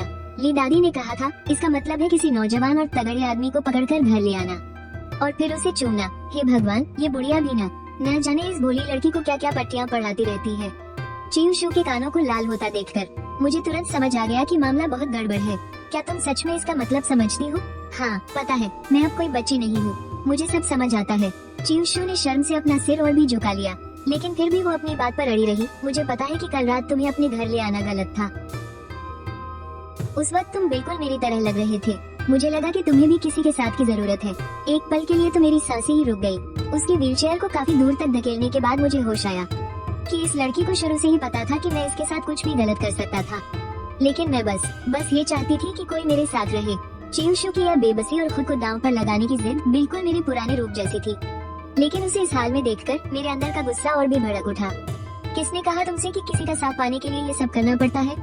क्या तुमने एक बार भी नहीं सोचा कि अगर मेरी जगह कोई और होता तो तुम्हारा क्या अंजाम होता? लेकिन तुमने तो कुछ नहीं किया ना। अरे वो इसलिए क्योंकि मेरी साला हिम्मत ही नहीं पड़ी, क्योंकि मैं खुद को एक कचरा समझता हूँ। तुम्हें क्या लगता है मुफ्त में मिली चीज की कोई कदर करता है क्या? लोग तुम्हें बस एक बेवकूफ समझेंगे और कुछ नहीं। मुझे माफ कर दो, लेकिन तुम सच में बहुत अच्छे इंसान हो। चिंशू की आंखों से टप टप आंसू बहने लगे। डांट खाने के बाद भी वो मुझे अच्छे इंसान का सर्टिफिकेट देना नहीं भूली। मेरे तो गुस्से के मारे हंसी छूट गई। इसलिए मैंने सीधा चिंशू से पूछ ही लिया, तो क्या तुम सच में मुझे पकड़कर अपना शिकार बनाने वाली थी? शुरू में ऐसा कुछ नहीं था, मैं बस किसी का साथ चाहती थी। लेकिन जब मुझे लगा कि तुम बहुत अच्छे हो और फिर यहाँ मैरिज ऑफिस आने के बाद मुझे समझ आया कि हम ऐसा भी कर सकते हैं। मुझे माफ कर दो, शायद मैंने बहुत जल्दबाजी कर दी। इतना कहने के बाद चिंशू एकदम खामोश हो गई। शुक्र है मुझे समय पर समझ आ गया। हालांकि ये लड़की दिखने में तो समझदार लगती है, लेकिन इसकी सोच बिल्कुल ही उल्टी दिशा में जा रही है। शादी को लेकर उसकी उम्मीदें प्यार या किसी जज्बात की वजह से नहीं है, वो महज किसी का साथ पाने के लिए शादी करना चाहती है। हालांकि मेरा दिल भी थोड़ी देर के लिए पिघल गया था, लेकिन खाई के किनारे खड़ी एक लड़की की मजबूरी का फायदा उठाना मेरे बस की बात नहीं है। इसलिए मैंने चिंशू की ठुड्डी उठाई और उसे जबरदस्ती अपनी आंखों में देखने को कहा। मैं तुमसे पूछता हूँ, क्या तुम मुझसे प्यार करती हो? मुझे नहीं पता। तुम्हें यही नहीं पता कि तुम किसी को पसंद करती भी हो या नहीं, और तुम सीधा शादी करना चाहती हो? क्या तुम्हें ये बेवकूफी नहीं लगती? चिंशू के होंठ कांपने लगे थे, वो बस रोने ही वाली थी। मुझे एहसास हुआ कि मैंने कुछ ज्यादा ही कठोर कह दिया है, तो मैंने अपना सिर खुजलाते हुए कहा, क्या मैंने तुमसे वादा नहीं किया था कि मैं कहीं भागूंगा नहीं? तुम महज साथ पाने वाली बात को किनारे रखकर मुझे जानने के लिए थोड़ा समय क्यों नहीं लेती कि मैं तुम्हारे लायक हूँ भी या नहीं? और साथ ही ये भी सोचो कि तुम्हें सच में क्या चाहिए, उसके बाद ही ऐसे बड़े फैसले लेना। क्या ऐसा भी हो सकता है? ये सुनकर चिंशू की आंखें फिर से चमक उठी, जैसे उसके लिए कोई नया दरवाजा खुल गया हो। मैंने खींचते हुए उसके सिर को सहला दिया। अरे बुद्धू, बस तुम्हारे पैरों में दिक्कत है, तुम मरने थोड़ी वाली हो। क्या तुम्हारे पास इतना सा भी वक्त नहीं है? लेकिन चिंशू ने कोई जवाब नहीं दिया, बल्कि उसका चेहरा और ज्यादा लाल हो गया। क्या हुआ तुम्हें? बुखार है क्या? तुम बहुत करीब हो। बात समझ आते ही मैं झट से आधा कदम पीछे हट गया और अपनी इस गुस्ताखी के लिए माफी मांगने लगा। लेकिन चिंशू थोड़ी देर हिचकिचाई और फिर धीमी आवाज में कुछ ऐसा कहा कि मेरे दिल की धड़कन बढ़ गई। तो अगर मुझे समझ आ गया तो क्या तुम मुझे चुनोगे? इतना कहकर चियुशु ने सहमी हुई नजरों से अपने पैरों को देखा। उसके अंदर का डर और हीन भावना साफ छलक रही थी, पर अगले ही पल उसकी व्हीलचेयर अचानक आगे बढ़ने लगी। मैंने तेजी से चियुशु को आगे धकेलना शुरू कर दिया था। चलो चलो सब्जियां लेते हैं। क्या तुम एक मजदूर नहीं ढूंढ रही थी? अब पकड़ ही लिया है तो मुझसे काम क्यों नहीं लेती? चियुशु के मुंह से बस आह निकला। शायद वो पीछे मुड़कर देखना चाहती थी कि मैं गुस्सा तो नहीं हूँ, लेकिन कुछ सेकंड हिचकिचाने के बाद भी उसने पीछे मुड़कर नहीं देखा। आखिर में वो ही ये करके हंसी और मेरी ही बात को धीमी आवाज में दोहराने लगी। अब पकड़ ही लिया है तो सच कहूँ तो ये लड़की अपनी इन बेवकूफियों के साथ और भी प्यारी लगती है। मैं खुद को रोक नहीं पाया और फिर से उसके गोल से सिर को थपथपा दिया। बस इस बार मैंने कोई बहाना नहीं बनाया, बल्कि ऐसे बर्ताव किया जैसे मुझे कुछ पता ही न हो। तुमने फिर से मेरा सिर क्यों छुआ? अब छू लिया तो छू लिया, तुम कर भी क्या सकती हो? और वैसे भी तुमने मुझे मजदूरी करने के लिए पकड़ा है ना, तो क्या मैं तुम्हारा सिर भी नहीं छू सकता? लेकिन इस बार चियुशु ने अपनी ठुड्डी थोड़ी ऊपर उठाई। उसकी आवाज से हीन भावना थोड़ी कम हो गई थी। तो क्या तुम्हें मैं प्यारी लगती हूँ? इस लड़की को बातों में उलझाना इतना मुश्किल क्यों होता जा रहा है? जब उसने देखा कि मैं जवाब देने से कतरा रहा हूँ, तो उसने खुद ही हिम्मत जुटाई और जोर से कहा, मुझे भी तुम बहुत प्यारे लगते हो। तो क्या मैं तुम्हारा सिर छू सकती हूँ? चियुशु की आंखें उम्मीद से चमक रही थी और मेरा तो जैसे दिमाग ही सुन्न हो गया था। क्या ये लड़की हमेशा इतनी सीधी बात करती है? और उसे मैं प्यारा कैसे लगने लगा? अभी जब तुम गुस्सा कर रहे थे ना, तुम्हें कहीं डांट खाने का शौक तो नहीं है? अस्पताल चलकर अपना इलाज करवाओगी क्या? नहीं, ऐसा बिल्कुल नहीं है। मुझे पता है कि तुमने मेरी भलाई के लिए ही गुस्सा किया था, इसलिए डर लगने के बावजूद मुझे तुम बहुत प्यारे लगे। तुम फिर भी कहते हो कि तुम्हें खुद को सताने का शौक नहीं है। मुझे नहीं है। तुम्हें पता तो है मैं सबसे बुद्धू हूँ। तुम फिर से मुझे परेशान कर रहे हो। मैं तुमसे बात ही नहीं करूँगी। चियुशु जैसे ही घबराती है, उसकी जुबान फिर से लड़खड़ाने लगती है और आखिर में वो गुस्से से अपने गाल फुला लेती है। लेकिन इस वक्त मेरा ध्यान चियुशु पर नहीं था, बल्कि सड़क किनारे एक मोबाइल की दुकान पर था। मैं कुछ पल के लिए हिचकिचाया। मैंने चियुशु को वहीं इंतजार करने को कहा और मन पक्का करके दुकान के अंदर घुस गया। थोड़ी ही देर में मैं बाहर निकला और एक छोटा सा सफेद डिब्बा चियुशु की तरफ उछाल दिया। क्या ये मेरे लिए है? चियुशु हैरानी से उस डिब्बे को घूरती रह गई। उसे समझने में काफी वक्त लगा। और नहीं तो क्या, वरना मैं अंदर क्यों जाता? इसे मेरी तरफ से माफी समझ लो कि मैंने अभी तुम पर गुस्सा किया था। मेरी हिम्मत नहीं हो रही थी कि मैं चियुशु से नजरें मिला सकूं। बिल्कुल वैसा ही महसूस हो रहा था जैसे जवानी में पहली बार किसी लड़की को कोई तोहफा दे रहा हूँ। ये बहुत महंगा है, मैं इसे नहीं ले सकती। अरे महंगा नहीं है, सबसे सस्ता वाला मॉडल है। वैसे भी महंगा वाला खरीदने की मेरी औकात नहीं है। चियुशु उस छोटे से डिब्बे को देख रही थी। उसकी आंखों में साफ खुशी झलक रही थी, लेकिन फिर भी वो किसी न किसी तरह वो फोन मुझे वापस करना चाहती थी। मैंने सीधा एक कदम पीछे ले लिया और इतनी दूर खड़ा हो गया जहाँ तक उसके हाथ न पहुँच सके।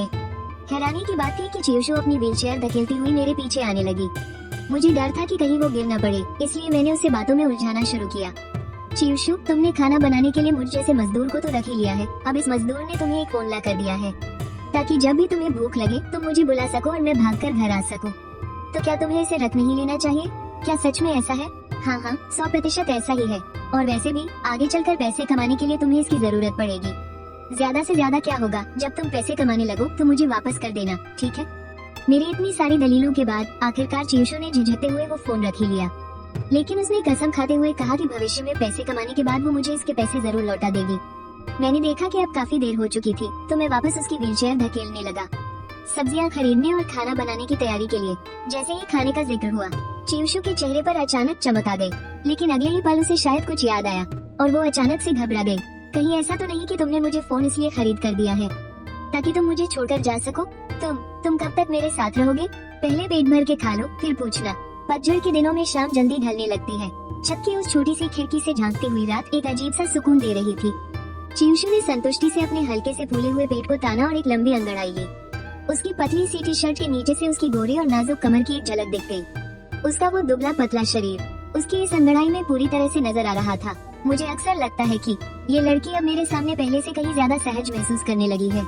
शायद उसे मेरी नजर का एहसास हो गया था। चियुशु ने झट से अपने पेट को हाथों से ढक लिया। क्या घूर रहे हो? मेरी नजर उसकी उस हथेली जितनी पतली कमर पर टिकी थी और मैंने हलक से थूक दिखा। देखो कितनी सूखी सी हो तुम, इसमें देखने लायक है ये क्या? पतली लड़कियां ही अच्छी लगती है। चियुशु ने चिढ़ते हुए अपने होंठ सिकोड़ लिए। ओहो, मैडम को अपनी तारीफ करना भी आता है। मुझे उसकी बात पर बड़ी जोर की हंसी आ गई। जैसा तुम्हारा शरीर है ना, आंधी वाले दिन घर से निकलो तो बिजली के खंभे से चिपकना पड़ जाएगा। इन सब बातों से अच्छा है थोड़ा और खा लिया करो, अब और नहीं खाया जा रहा। हे। चियुशु अपने छोटे से पेट को सहला रही थी और उसकी मुस्कान में एक हसीन खुशी छलक रही थी, जैसे उसके लिए पेट भर खाना खाना ही दुनिया का सबसे बड़ा सुख हो। सच में पेट भर गया? मैंने दोबारा पक्का करने के लिए पूछा। चीवशु ने जोर से हाँ में सिर हिलाया और अचानक उसकी आंखें चमक उठी। तो क्या मैं पूछ सकता हूँ? मैं अचानक चौंक कर झटके से उठ खड़ा हुआ। पेट भर गया तो मैं अब चलता हूँ, कल फिर आऊंगा तुम्हें खाना खिलाने। तुम बहाने बना रहे हो। मुझे समझ नहीं आ रहा तुम क्या कह रही हो। मेरा मन बस वहाँ से भाग जाने को कर रहा था। वो सवाल जिसे मैंने इतनी मुश्किल से टाला था, क्या मैं सच में उसे चुनूंगा? सच कहूँ तो मेरे दिल को सब पता था, लेकिन अपनी इस खस्ता और बेकार सी हालत को देखकर जब मैं खुद अपनी ही जिंदगी नहीं संभाल पा रहा तो उसे क्या ही एक ढंग का जवाब देता। ज्यादातर गरीब घरों के बच्चों की रग रग में एक हीन भावना रची बसी होती है, और मैं भी मेरे सामने खड़ी इस पगली से कुछ खास बेहतर थोड़ी ही था। लेकिन इस बात से इनकार नहीं किया जा सकता कि इस पल मेरे दिल में एक गहरी तड़प उठी थी। मुझे पैसा चाहिए था, मुझे सिर उठाकर जीने का हौसला और कम से कम एक बार अपनी मर्जी से जिंदगी जीने की आजादी चाहिए थी। पर अभी तो मैं बस ये सोच ही सकता था। शायद चीवशु ने मेरी उदास आंखों को देख लिया था। उसने कुछ कहने के लिए होंठ खोले पर आखिर में कुछ नहीं कहा, और जब मैं अपना सिर झटक कर वहाँ से जाने लगा तब अचानक वो बोल पड़ी, क्या तुम यहाँ से नहीं जा सकते? मेरे कदम वहीं रुक गए। मुझे याद भी नहीं कि उसने मुझे कितनी बार रोका था, लेकिन एक नासमझ बिल्ली जैसी इस लड़की के लिए मैं हमेशा थोड़ा और सब्र रखने की कोशिश करता था। अब क्या हुआ? इस बार क्या बहाना है? मैंने अपना सिर घुमाया। मेरी आवाज बिल्कुल हल्की थी। तुम्हारे पास रहने के लिए कोई जगह नहीं है ना? चीवशु ने मेरी तरफ देखते हुए कहा, पर उसने सिर उठाने की हिम्मत नहीं की। तुम्हें कैसे पता? मैं काफी देर तक चुप रहा, फिर जैसे हार मानते हुए एक गहरी सांस ली। तुम में से बदबू आ रही है, चीवशु ने दबी आवाज में कहा। तब जाकर मुझे एहसास हुआ कि कल बारिश में भीगने के बाद से अब तक मैंने ना कपड़े बदले थे और ना ही नहाया था। मैं फिर भी अपनी बात मनवाने की कोशिश करता रहा। क्या ऐसा नहीं हो सकता कि मैं बस बहुत आलसी हूँ? एक आलसी इंसान इतनी मेहनत से रसोई कैसे साफ कर सकता है? रसोई तो एकदम चमक रही है। बस करो, तुम जीत गई। मैंने पूरी तरह से अपने हाथ खड़े कर दिए और हार मान ली। पर फिर भी मैं यहाँ नहीं रह सकता, मैंने अपनी बात पर जोर देते हुए कहा। क्या तुमने सोचा है कि मैं कहाँ रहूंगा? मैं तुम्हारे साथ एक ही कमरे में तो नहीं रह सकता ना? अगर मैं फर्श पर भी सो जाऊं, तो क्या आधी रात को वॉशरूम जाते वक्त तुम्हें अजीब नहीं लगेगा? और क्या तुम सच में इतनी श्योर हो कि मेरे मन में तुम्हारे लिए कोई गलत ख्याल नहीं आएगा? मेरी आवाज अब थोड़ी नरम पड़ गई थी। मुझे पता है कि तुम असल में मुझ पर तरस खा रही हो। मैं जानती हूँ। चीवशु ने बहुत ही मासूमियत से हामी भरी और फिर उल्टा सवाल पूछ लिया। तो क्या तुम ये मान रहे हो कि तुम्हारे मन में मेरे लिए कोई ख्याल है? मुझे तो जैसे फंदा ही लग गया था। मैं बेकाबू होकर एक कदम पीछे हट गया। मैंने कभी नहीं सोचा था कि इस लड़की का दिमाग इतनी तेजी से चलने लगेगा। मैंने अपना सिर जोर से सहलाया। मेरी उसके मुंह पर जवाब देने की हिम्मत नहीं हुई, पर मैंने इनकार भी नहीं किया। कहने का मतलब ये है कि क्या तुम मुझे अपनी इन मासूम आंखों से घूरना बंद करोगी? और ऊपर से इतनी बोली आवाज में ऐसे सवाल पूछ रही हो? तुम्हारे ऐसा करने से मुझे अंदर से गिल्ट महसूस होने लगेगा यार। चीवशु ने अपनी नजरें झुका ली। तो फिर मुझे क्या करना चाहिए? हाँ, मैं मानता हूँ कि तुम बहुत खूबसूरत हो, बहुत मासूम हो। कभी कभी तुम बहुत गुस्सा भी दिलाती हो, पर फिर भी तुम हद से ज्यादा प्यारी हो। कोई भी नॉर्मल आदमी तुम्हें देखकर अट्रैक्ट हो ही जाएगा। मैं 2 कदम आगे बढ़ा। मैं उसके सामने नीचे बैठ गया और उसकी आंखों में गहराई से देखने लगा। लेकिन बस इसी वजह से मुझे खुद पर और ज्यादा कंट्रोल रखने की जरूरत है। क्या तुम समझ रही हो? मैं समझ गई। चीवशु ने बड़ी मासूमियत से सिर हिलाया, फिर अपना सिर टेढ़ा करके पूछा, तो क्या ऐसा है कि अगर मैं पहले तुम्हारे लिए कुछ महसूस करूं, तो तुम्हें कोई अपराध बोध नहीं होगा? मैं पूरी तरह से सुनना पड़ गया, लेकिन जब मैं हैरान खड़ा था तभी मेरे गाल पर एक ठंडे और मुलायम से स्पर्श का एहसास हुआ। जब मैं होश में आया तो मुझे बस उसका वो सुंदर और गोरा चेहरा दिखाई दिया, जो तुरंत पीछे हट गया था और देखते ही देखते लाल हो रहा था। लेकिन फिर भी उसने हिम्मत जुटाई और जिद्दी बनकर मुझे देखने लगी, जैसे वो जिद करके कोई जवाब मांग रही हो। मैंने अनजाने में अपना गाल छुआ और फिर झटके से खड़ा हो गया। अरे तुम ये क्या कर रही हो? तुम्हें पता भी है कि तुम क्या कर रही हो? मैं अपनी उन उलझी हुई भावनाओं को नजरअंदाज कर गया। मुझे पता है कि मैं बहुत बेवकूफ हूँ और बहुत सी चीजों को लेकर उलझन में रहती हूँ। मुझे ये भी नहीं पता कि किसी को चाहने पर असल में क्या करना चाहिए, चीवशु हकलाते हुए बोली। लेकिन उसकी बातों में सच्चाई झलक रही थी। पर मुझे पक्का यकीन है कि मैं आगे चलकर तुम्हें चाहने की पूरी कोशिश करूंगी। मैंने अपने भविष्य से तुम्हारे लिए ये प्यार उधार लिया है, तो एक किस करने में कोई बुराई नहीं है ना? इतना कहते ही उसकी हिम्मत जवाब दे गई और उसने झट से अपना सिर झुका लिया। मेरी तो बोलती ही बंद हो गई और मेरा दिमाग मानो सुन्न पड़ गया। बहुत देर तक अवाक रहने के बाद मेरे मुंह से बस इतना निकला, क्या ऐसा भी होता है? हाँ, होता है। चीवशु ने पूरे विश्वास के साथ सिर हिलाया। जब मैं तुमसे फोन उधार ले सकती हूँ और पैसे आने पर चुका सकती हूँ, तो फिर मैं खुद से थोड़ा सा प्यार उधार क्यों नहीं ले सकती? मतलब इतनी देर से जो मैं उसे समझा रहा था, उसने उसी को मुझ पर आजमा लिया। मुझे ऐसा लगा जैसे मेरा ही फेंका हुआ तीर मुझे वापस आकर लग गया हो। होश में आते ही मैंने उसे बीच में टोका, रुको, क्या इसका कोई मतलब बनता है? भला भविष्य से भावनाएं कौन उधार लेता है? क्यों, घर का लोन भी तो ऐसा ही। चियुशु धीरे से बुदबुदाई और खुद से उधार लेने पर उसे चुकाना भी नहीं पड़ता। अपनी यह सारी चालाकी मुझ पर ही मत दिखाओ, ठीक है? तो मैं इसे दूसरों पर आजमाऊंगी। चियुशु ने अचानक से अपना सिर टेढ़ा किया। बिल्कुल नहीं, मेरे मुंह से अनजाने में निकल गया और मुझे तुरंत पछतावा हुआ। मैंने खुद को ही एक थप्पड़ मार लिया। चियुशु अपनी हंसी नहीं रोक पाई। साफ था कि उसकी पहले वाली बात जानबूझकर कही गई थी और अब उसे मेरी बदबू से भी कोई एतराज नहीं था। मैंने जबरदस्ती अपना मुंह बनाते हुए कहा, तुमने ये सब किससे सीखा है? दादी झाओ से। चियुशु ने डरते हुए अपनी गर्दन से कोड़ ली। खैर, अब तो मैं फंस ही चुका था और ये थप्पड़ तो मुझे खुद को ही मारना था। मैं ये बुदबुदा ही रहा था कि मुझे पीछे से किसी ने धक्का दिया। ये लड़की न जाने कब खिसक कर मेरे पीछे आ गई और मुझे जोर से धकेलने लगी। जल्दी से जाकर नहा लो, ऐसी बदबू आना बिल्कुल अच्छा नहीं लगता। हालांकि चियुशु पूरी जान लगाती हुई दिख रही थी, लेकिन उसमें सच में उतनी ताकत नहीं थी। मैं बस दिखावे के लिए 2 कदम आगे खिसका। क्या तुम सच में चाहती हो कि मैं यहीं रहूं? सोच लो, क्योंकि मैंने अपने भविष्य से पहले ही प्यार उधार ले लिया है, इसलिए अब पहले मेरे मन में तुम्हारे लिए भावनाएं हैं। तुम्हें कोई बोझ महसूस करने की जरूरत नहीं है। हे भगवान, ये चीजें ऐसे काम नहीं करती हैं। सिरदर्द के मारे में बिना सोचे समझे बोलने लगा, तुम भविष्य के बारे में कुछ पक्का नहीं कह सकती। तुम्हें कैसे पता कि आगे चलकर यह प्यार होगा या नफरत? क्या पता कुछ समय बाद हम अजनबी बन जाएं। चियुशु ने उदास होकर अपना सिर झुका लिया था और वो एकदम चुप हो गई। मुझे एहसास हुआ कि मैंने उसकी सबसे कमजोर नस दबा दी थी, लेकिन जब मैं कुछ कहना चाहता था, चियुशु ने अचानक मुझसे पहले ही पूछ लिया, तो फिर इसे साबित कैसे करोगे?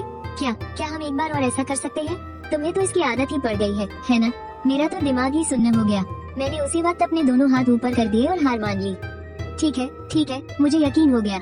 अब बस भी करो। हम। चियुशु ने जोर से अपना सिर हिलाते हुए हामी भरी।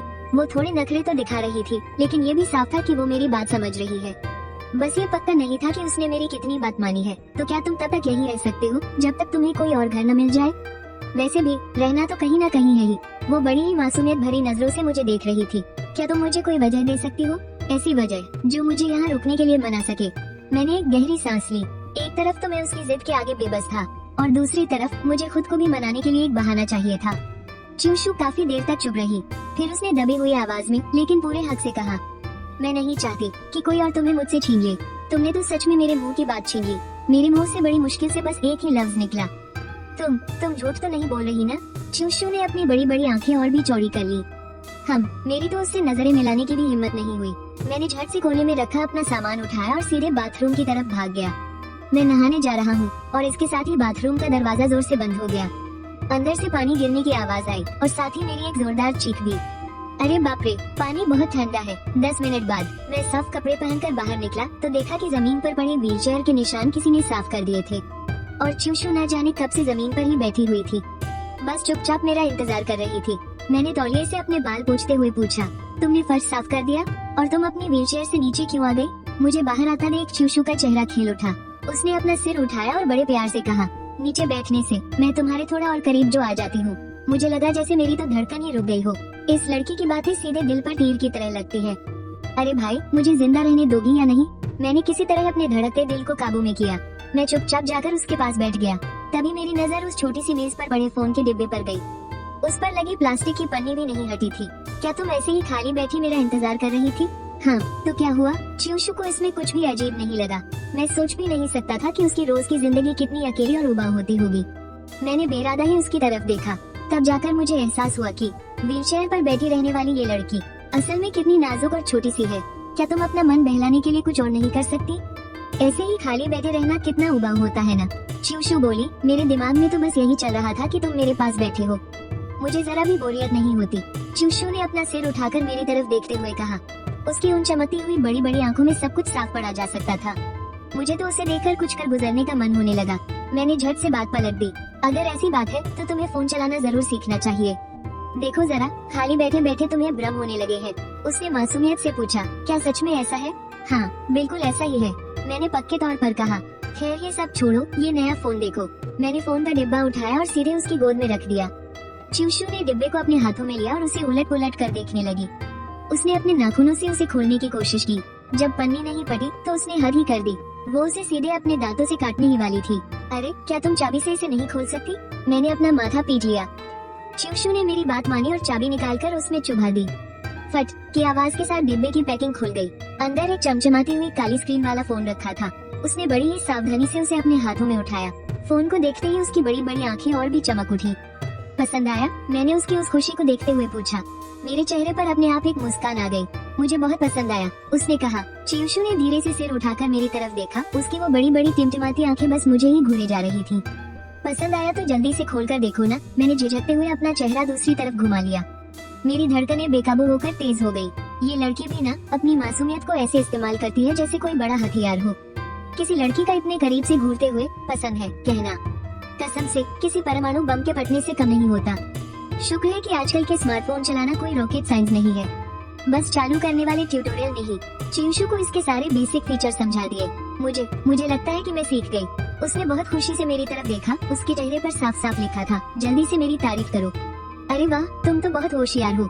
मैंने उसकी तारीफ करने में कोई कंजूसी नहीं की और प्यार से उसके गोल मटोल सिर को सहला दिया। चियुशु ने कुछ नहीं कहा। ऐसा लगा जैसे उसे इस प्यार भरे एहसास की आदत सी हो गई हो, या फिर शायद वो खुद इस आदत से थोड़ी सहम गई थी। वो बस एकदम सुन्न होकर उसी पोजीशन में बैठी रही और जब तक मैंने झेपते हुए अपना हाथ वापस नहीं लिया, तब जाकर उसने चुप्पी तोड़ी। मैं कहाँ से क्यूट हूँ? मुझे आज तक इस लड़की की सीधी सीधी बातें करने की आदत नहीं पड़ी है और मुझे सच में समझ नहीं आता कि इतनी प्यारी और मासूम सी शक्ल बनाकर वो ऐसे जानलेवा सवाल कैसे पूछ लेती है। मैं फिर से हमेशा की तरह बातों को घुमाने लगा और मेरे मुंह से कुछ भी ऊटपटांग निकलने लगा। क्यूट तो तुम इसलिए हो क्योंकि तुम राइस कुकर उड़ा सकती हो। चियुशु थोड़ी देर के लिए शांत हो गई, फिर उसने खुद ही अपने मन को मना लिया। हे मतलब तुम्हें लगता है कि मैं क्यूट हूँ?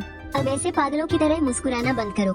जल्दी से मुझे फ्रेंड रिक्वेस्ट भेजो और फिर चुपचाप सो जाओ। मैंने हड़बड़ाते हुए अपना फोन निकाला।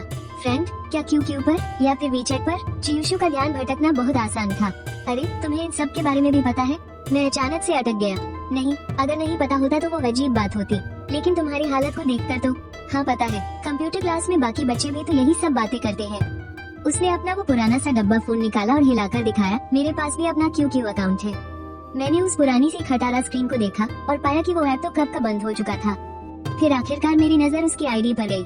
चियुशु को खाना बनाना नहीं आता, अब मुझे खाना बनाना आता है। चियुशु का चेहरा शर्म से एकदम लाल हो गया। उसने फुर्ती से अपना फोन वापस छीना और उसे कसकर सीने से लगा लिया। हाँ बिल्कुल, मैंने अपनी हंसी दबाते हुए कहा। बस तुम्हें चावल बनाना नहीं आता है ना? मैं ऑमलेट बना लेती हूँ। चियुशु हड़बड़ाहट में खिसकने लगी और जमीन पर थोड़ा पीछे खिसकने के चक्कर में उसका बैलेंस बिगड़ गया और वो सीधा मेरी गोद में आ गिरी। और दिखाओ नखरे, गिर गई ना? मेरी आवाज अचानक गले में ही अटक गई। मेरे हाथ हवा में थे, समझ ही नहीं आ रहा था कि उन्हें कहाँ रखूं। अजीब मुसीबत थी। उसे सहारा दूं तो भी आफत, ना दूं तो भी आफत। और सबसे बड़ी मुसीबत तो ये थी कि गिरने के बाद ये लड़की हिली तक नहीं। उसने अपना चेहरा मेरी गोद में ही छुपा लिया। हम ऐसे ही खामोश बैठे रहे यहाँ तक कि मेरे पैर सुनना पड़ने लगे। आखिरकार मुझसे रहा नहीं गया। तुम्हारा कब तक ऐसे ही पड़े रहने का इरादा है? मुझे नींद आ रही है। नींद आ रही है तो जाकर अपने कमरे में सो जाओ ना। मेरा गला सूखने लगा था, मेरी आवाज भी अजीब सी हो गई थी। मुझ में बिल्कुल भी ताकत नहीं बची है। प्लीज मुझे उठाकर ले चलो ना, चियुशु ने धीरे से फुसफुसाते हुए कहा। खुद से जाओ और जल्दी से उठो। मैंने सख्त होने का नाटक किया। पता नहीं ये मेरा वहम था या सच, लेकिन मुझे पता लग रहा था कि ये लड़की नखरे दिखा रही है। तो फिर मैं यहीं सो जाती हूँ। अरे ये क्या बदमाशी है? मुझसे तो ये बिल्कुल भी नहीं झेला जा रहा था। पता नहीं कोई और होता तो इस हालात को कैसे संभालता। अगर ऐसा ही चलता रहा तो शायद कल मेरे पैरों का तो काम तमाम हो जाएगा। ठीक है, तुम फिर जीत गई, मैंने दांत पीसते हुए कहा। चियुशु ने छुपके से मेरे मान जाने वाले चेहरे को देखा और फिर चुपचाप अपनी बाहें फैला दी, जैसे उसे गले लगना हो। मेरा तो सिर ही दर्द कर गया, लेकिन मैंने उसे बहुत ही प्यार से उठा लिया। उसे अपनी बाहों में ऐसे उठाया जैसे कोई राजकुमारी हो। मरने का नाटक करने वाली ये छोटी सी चुहिया बहुत ही हल्की थी। जब मैंने उसकी बाहों को अपने आप मेरे गले में लिपटते हुए महसूस किया तो मुझे एक अजीब सी झुंझलाहट हुई। तुम्हारी ये सारी चालाकियां बस मेरे ही ऊपर चलती है। मुझे कोई परवाह नहीं। चियुशु अचानक से सिकुड़ गई और अपना चेहरा मेरी छाती में छुपा लिया। अब तुमने मुझे चूम लिया है और गले लगा लिया है तो तुम मुझे छोड़कर नहीं जा सकते, वरना मैं रोने लगूंगी। मेरा दिल थोड़ा कांप गया और मैंने एक गहरी सांस ली। मैंने कहा ना कि मैं कहीं नहीं जा रहा। तुम्हें सच में ऐसा करने की जरूरत नहीं है। बत्ती बुझाकर मैं कमरे से बाहर निकला तो अंदर से एक धीमी सी फुसफुसाहट सुनाई दी। शुभ रात्रि शाथीन। सिर्फ उसकी आवाज सुनकर ही मैं उसकी वो प्यारी सी मुस्कान की कल्पना कर सकता था। मैंने भी खाली हवा में जवाब दिया और धड़ाम से व्हीलचेयर के पास बैठ गया। आखिरकार वो दोस्त ऐड नहीं हो पाया। 8 युआन 23 पैसे। बाहर जाने से पहले मैं बहुत देर तक परेशान रहा। 8 युआन 23 पैसे। मैंने देखा कि जो 10 युआन का बैलेंस डलवाया था उसमें से बकाया कटने के बाद सिर्फ 25 पैसे बचे थे। एक ढंग का इंटरनेट पैक तक नहीं है। किसी दिन वाईफाई ही लगवा लूंगा। मैं छत को घूरते हुए हिसाब लगा रहा था। फिर मैं अपना बिस्तर बिछाकर लेट गया। मैं करवटें बदलता रहा पर नींद नहीं आ रही थी।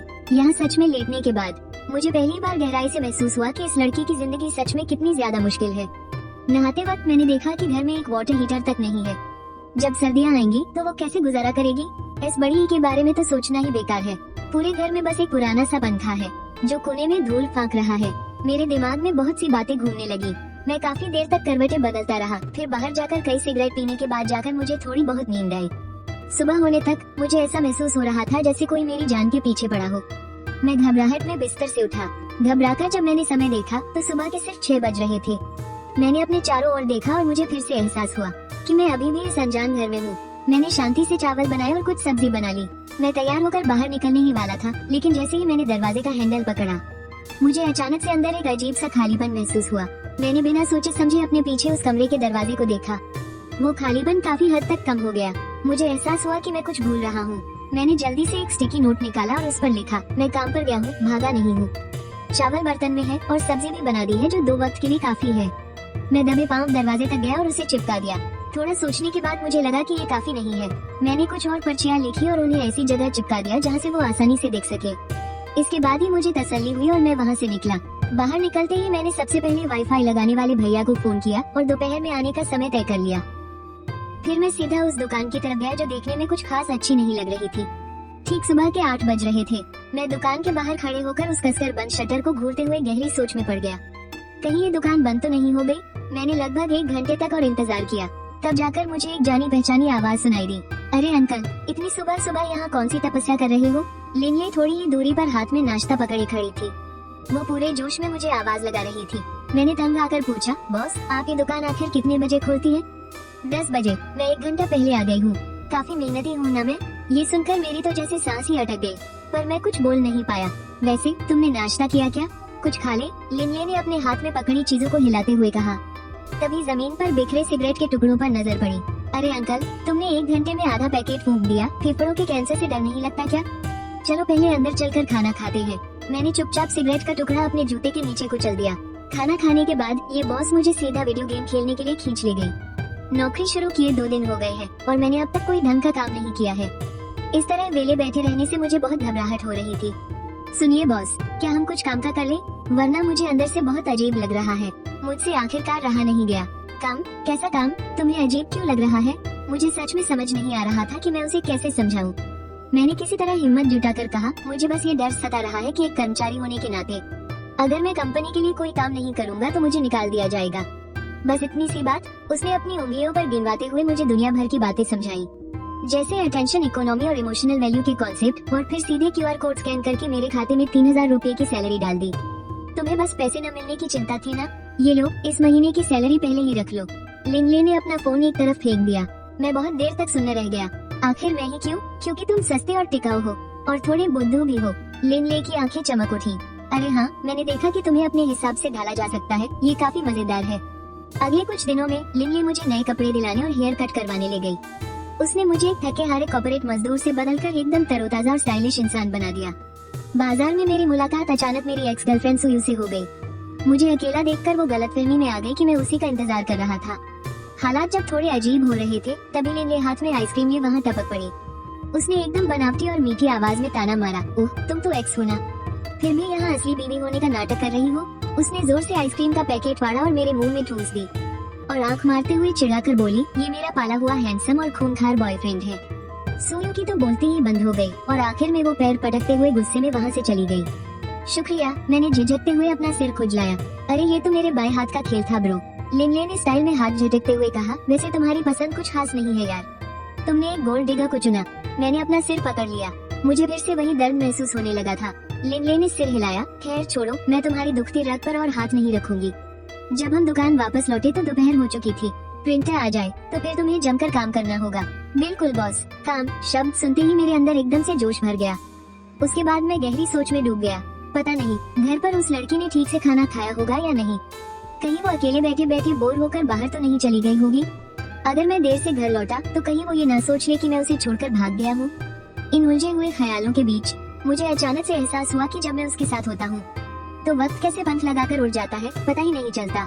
ना जाने क्यों इस ख्याल ने मुझे अजीब सी बेचैनी से भर दिया और मैं इससे दूर भागना चाहता था। काम खत्म होने के बाद मैं सीधा घर नहीं गया बल्कि अपने पुराने किराए के घर गया और वहाँ से अपने कपड़े, नहाने धोने का सामान और पुराना कंप्यूटर ले आया। सूटकेस खींचते हुए जब मैं अपनी सोसाइटी लौटा तो दूर से ही मैंने देखा कि दादी झाओ आगे खड़ी होकर हाथ हिला रही है। बेटा तुम आ गए, आप टहल रही हैं दादी, मैंने डरते डरते किसी तरह जवाब दिया। इस बुढ़िया को देखते ही मेरी तो जान सूखने लगती है। बिल्डिंग के सामने पहुंचकर मैं अचानक रुक गया। सीढ़ियों के पास से एक जाना पहचाना सिर छुपते छुपाते बाहर झांक रहा था। मुझे देखते ही वो लुका छिपी खेलते हुए बच्चे की तरह वापस अंदर छुप गई। मैंने ऐसे दिखावा किया जैसे मैंने कुछ देखा ही नहीं और चुपचाप लिफ्ट की तरफ बढ़ने लगा। कोने से गुजरते ही एक छोटा सा हाथ दबे पांव बाहर निकला और मेरे हाथ को कसकर पकड़ लिया। तुम नीचे कैसे आ गई? मैंने हैरान होने का नाटक किया। दादी जो ने कहा था कि चीवशु हकलाते हुए बोली और उसके गालों से लेकर कानों तक लाली छा गई। जब कोई आदमी काम से लौटता है और देखता है कि उसकी पत्नी इंतजार कर रही है तो उसे बहुत खुशी होती है। मैं बस पहले से इसकी प्रैक्टिस कर रही हूँ। मेरी आंखों के सामने अंधेरा छा गया। सत्यानाश, उस आइडिया मास्टर दादी ने अपना कमाल दिखा दिया। क्या तुम खुश नहीं हो? मुझे चुप देखकर उसने पूछा। चीवशु ने डरते डरते मेरी तरफ देखा। हाँ खुश हूँ। मैं उससे अपनी नजरें नहीं हटा पा रहा था। तो क्या अब मैं तुम्हारी बीवी बन गई हूँ? मैंने अपना माथा पीट लिया। मुझे पता था कि इस पगली ने खुशी और बीवी दोनों को एक ही समझ लिया है। तुम्हें किसने बताया कि ये दोनों चीजें ऐसे काम करती हैं? और तुम्हें अकेले नीचे आने को किसने कहा? अगर तुम गिर जाती तो क्या होता? मैंने प्यार से उसके गाल खींचे, लेकिन चीवशु की बस एक बात ने मेरी बोलती ही बंद कर दी। क्या तुम मेरी फिक्र कर रहे हो? हाँ फिक्र है, बिल्कुल फिक्र है। मैंने बड़ी मुश्किल से अपने दिल की बात कही। उन सीढ़ियों पर कोई सेफ्टी नहीं है। अगर तुम्हें कुछ हो जाता तो मुझे बहुत दुख होता। मुझे माफ कर दो, चीवशु ने सिर झुकाते हुए कहा। माफी मांगने की जरूरत नहीं है। मैं जल्द ही वहाँ एक लिफ्ट वाली कुर्सी लगवाने का इंतजाम करूँगा। तब तक थोड़ा सब्र रखो, ठीक है ना? चीवशु ने जोर से सिर हिलाकर हाँ कहा। मुझे बस तुम्हारी याद आ रही थी। ये सुनकर मैंने झेपते हुए अपनी आंखें ढक ली। ये लड़की कभी कभी सच में बहुत चालाक हो जाती है। एक तरफ कहती है कि उसे प्यार व्यार कुछ समझ नहीं आता और दूसरी तरफ इतनी सीधी और प्यारी बातें बोलती है कि सीधा दिल पर वार कर जाती है। मुझे भी तुम्हारी बहुत याद आ रही थी। मैंने ये बात बड़े हल्के फुल्के अंदाज में कहने की कोशिश की, लेकिन मैं खुद ही सुनने रह गया। सच में? चीवशु की आंखें चमक उठी। क्या तुमने घर पर ठीक से खाना खाया? मेरी सारी हिम्मत जवाब दे चुकी थी, इसलिए मैंने फिर से बात घुमा दी। हाँ खाया, चीवशु ने अपने हल्के से फूले हुए पेट को थपथपाते हुए कहा। पेट एकदम भरा हुआ है। मैंने उसकी चेयर को लिफ्ट की तरफ धकेलना शुरू किया। मेरा दिमाग अभी भी ख्यालों में खोया था कि थोड़ी देर में वाईफाई लगवाने के लिए कॉल करना है, लेकिन इससे पहले कि मैं कुछ सोच पाता, लिफ्ट में चीवशु की आवाज गूंजी। क्या अब हम दोनों एक कपल बन गए हैं? मेरी तो जैसे नस ही फटने लगी। मेरे गले तक हाँ आ चुका था, लेकिन मैंने खुद को रोका और बस इतना कह पाया, मुझे नहीं पता। तो फिर एक कपल कैसा होता है? शायद साथ में खाना खाना, एक दूसरे के साथ प्यार से रहना और वो किस करना, गले लगाना और गोद में उठाना जैसी चीजें। ये बोलने के बाद मेरा खुद को थप्पड़ मारने का मन किया, क्योंकि हम ये सारी चीजें तो लगभग कर ही चुके हैं। चीवशु को और ज्यादा ख्यालों में डूबते देखकर मैंने जल्दी से बात संभाली और सबसे बड़ी बात, एक दूसरे से प्यार करना। चीवशु ने फिर से सीधी बात पूछ ली, तो तुम मुझसे प्यार कब करोगे? यार क्या तुम ऐसा कुछ नहीं पूछ सकती जिसका कोई जवाब हो? और वैसे भी तुम्हें खुद तो ये सब समझ नहीं आता और चली हो मुझसे पूछने। लिफ्ट से बाहर निकलते ही चीवशु थोड़ी सी सिकुड़ गई। पूरे यकीन के साथ, मैं उधार ले सकता हूँ। तुझे क्या लगता है ये कोई लोन ऐप है? तू भी जाकर थोड़ा उधार ले लेना। जा अंदर जाके बैठ, मैं सब्जियाँ लेने जा रहा हूँ। ये बोलकर मैंने दरवाजा बंद कर दिया। एक सिगरेट सुलगाई। मेरे हाथ कांप रहे थे। आखिर कहाँ गड़बड़ हो गई? लेकिन अपने दिल पर हाथ रखकर कहूँ तो मुझे भी शायद उससे प्यार हो गया है, पर क्या मैं उसके लायक हूँ? जब ये सवाल फिर से मेरे मन में उठा तो पता नहीं क्यों वो अभी मिली 3000 की सैलरी उसने मुझे एक अजीब सी हिम्मत दे दी थी। सिर्फ 3000 रुपए ही इंसान को हवा में उड़ा सकते हैं। लेकिन फिर मैंने सोचा, पहले भी तो मैं महीने के कुछ हजार ही कमाता था, तब भी तो मैंने प्यार किया ही था ना। भाड़ में जाए, जितना सोच रहा था उतनी ही घुटन हो रही थी। मेरा तो सीधा सा उसूल है, आर या पार। अब किस बात का डर बे? किस तो कर ही लिया है, गले भी लग चुके हैं, मुहर भी लग गई है। अब क्या उसे भागने दूंगा? अगर डूबना ही है तो डूब जाऊंगा। इन फालतू की बातों में उलझने से अच्छा है ये सोचूं कि आगे की जिंदगी अच्छे से कैसे बितानी है। अब जब बात इतनी आगे बढ़ चुकी है तो मैं चाहकर भी पीछे नहीं हट सकता। और फिर जब वो एक लड़की होकर इतनी हिम्मत दिखा सकती है तो मैं डरपोक बना रहा तो मुझसे बड़ा गधा कोई नहीं होगा। सब्जियां लाते वक्त मैंने पहले ही वाईफाई वाले को फोन कर दिया था और जब वाईफाई लग गया, चीवशु अपनी घबराहट के मारे कमरे में ही छिपी रही, बाहर निकलने की हिम्मत नहीं हुई। जब वो आदमी चला गया तब जाकर उसने चुपके से दरवाजा खोला। जब तुम मुझे पकड़ कर लाई थी तब तो इतनी डरपोक नहीं लग रही थी, वो अलग बात थी। अच्छा क्या अलग था उसमें? तुम अच्छे दिखते हो, बिल्कुल वैसे जैसा मुझे पसंद है, और आज तो और भी अच्छे लग रहे हो। ओहो, तो तुम्हें मेरी शक्ल पे प्यार आया था? चीवशु हड़बड़ा कर अनाप शनाप बकने लगी। मुझे कुछ नहीं पता, बस मैंने तुम्हें पकड़ लिया। सही है, अब तुम नौटंकी भी करने लगी हो, मैंने उसे चिढ़ाते हुए कहा और उसके फोन में वाईफाई कनेक्ट कर दिया। और एक चैटिंग ऐप डाउनलोड करने में उसकी मदद की। सारे मैसेजेस उसके उसी दोस्त के थे। सबसे पुराने मैसेज तो कई साल पहले के थे। आखिरी मैसेज 15 दिन पहले का था। उसने स्क्रीन स्क्रॉल करके अपने दोस्त शांग श्यांग के सारे मैसेज पढ़े। उसकी उंगलियां कीबोर्ड पर कांप रही थी। तुम्हारी अच्छी दोस्त है? मैंने प्यार से पूछा। हम। उसने कांपते हुए सिर हिलाया। मेरी बहुत अच्छी दोस्त, हम साथ पढ़ते थे। जब मैं वहाँ से आई तो उसे अलविदा भी नहीं कह पाई। अच्छा, मैं गहरी सोच में पड़ गया। मुझे चुप देखकर क्यूशू अचानक घबरा गई।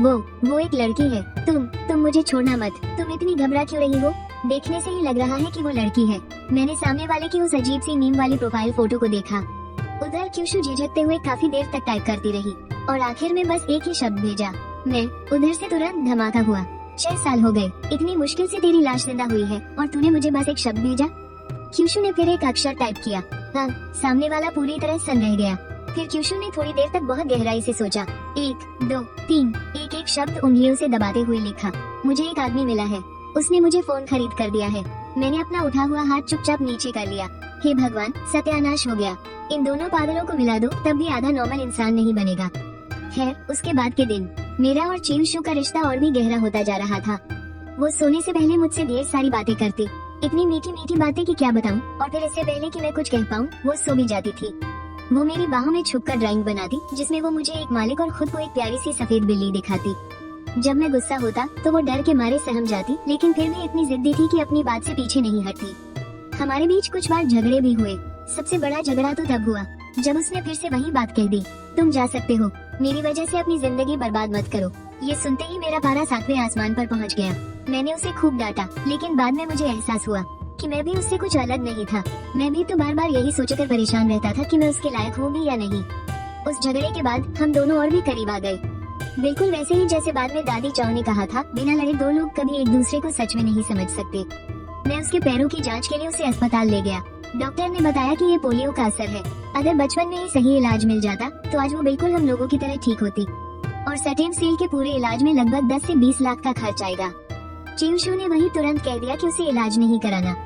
वो बोली कि उसके लिए बस मैं ही काफी हूँ। मैंने ना तो हाँ कहा और ना ही ना, बस इतना कहा कि हम धीरे धीरे पैसे जमा कर लेंगे। और जहाँ तक पैसे कमाने की बात थी, मैंने चीवशू के लिए एक ड्राइंग टैबलेट और फोन खरीदा और उसे काम दिलवाने वाला एक अकाउंट बना कर दिया।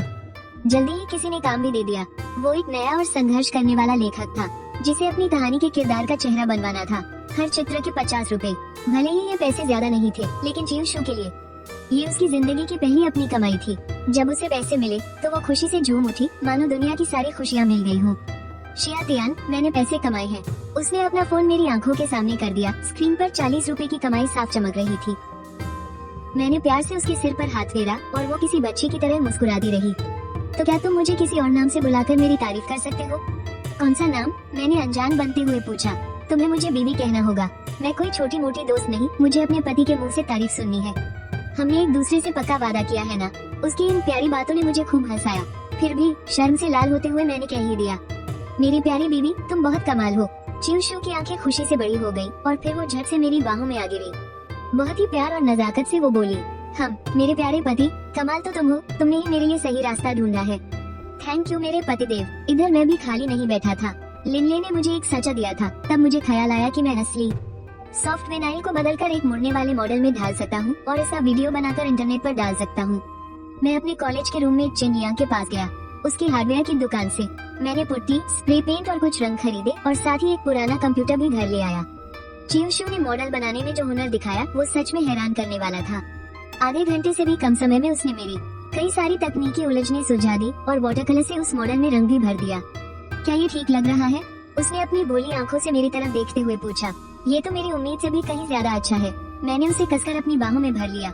चीवशू मेरी गोद में लेटी हुई ड्राइंग कर रही थी। वो हमारे रोजमर्रा के पलों को कागज पर उतार रही थी। एक गोल मटोल सी सफेद बिल्ली अपने मालिक से चिपकी हुई थी और मालिक नखरे दिखाते हुए चिढ़ने का नाटक कर रहा था, लेकिन चुपके चुपके मुस्कुरा भी रहा था। उसने अपने इस अकाउंट का एक प्यारा सा नाम रखा, छत वाले कमरे की वो गर्मियाँ और पतझड़। गर्मियाँ मैं था और पतझड़ वो। उसने हम दोनों के सरनेम वहाँ लिख दिए थे, अपने कमरे की उस टूटी फूटी तारों वाली दीवार पर। वहाँ तारों की नदी में आजादी से तैरती एक मछली बनी थी और जमीन पर फंसा एक केकड़ा जो बेतहाशा उन सितारों में छलांग लगाना चाहता था।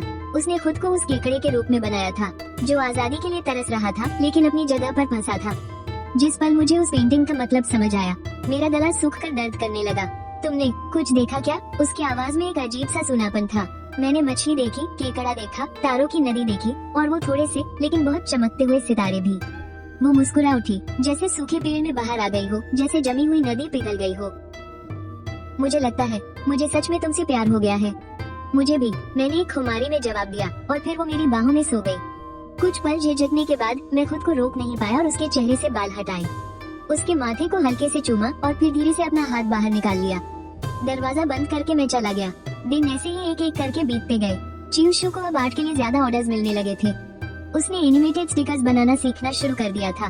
वो हमारी कहानी को एक सीरीज की तरह बना रही थी, एक पेट ओनर और छोटी सफेद बिल्ली की रोजमर्रा की जिंदगी।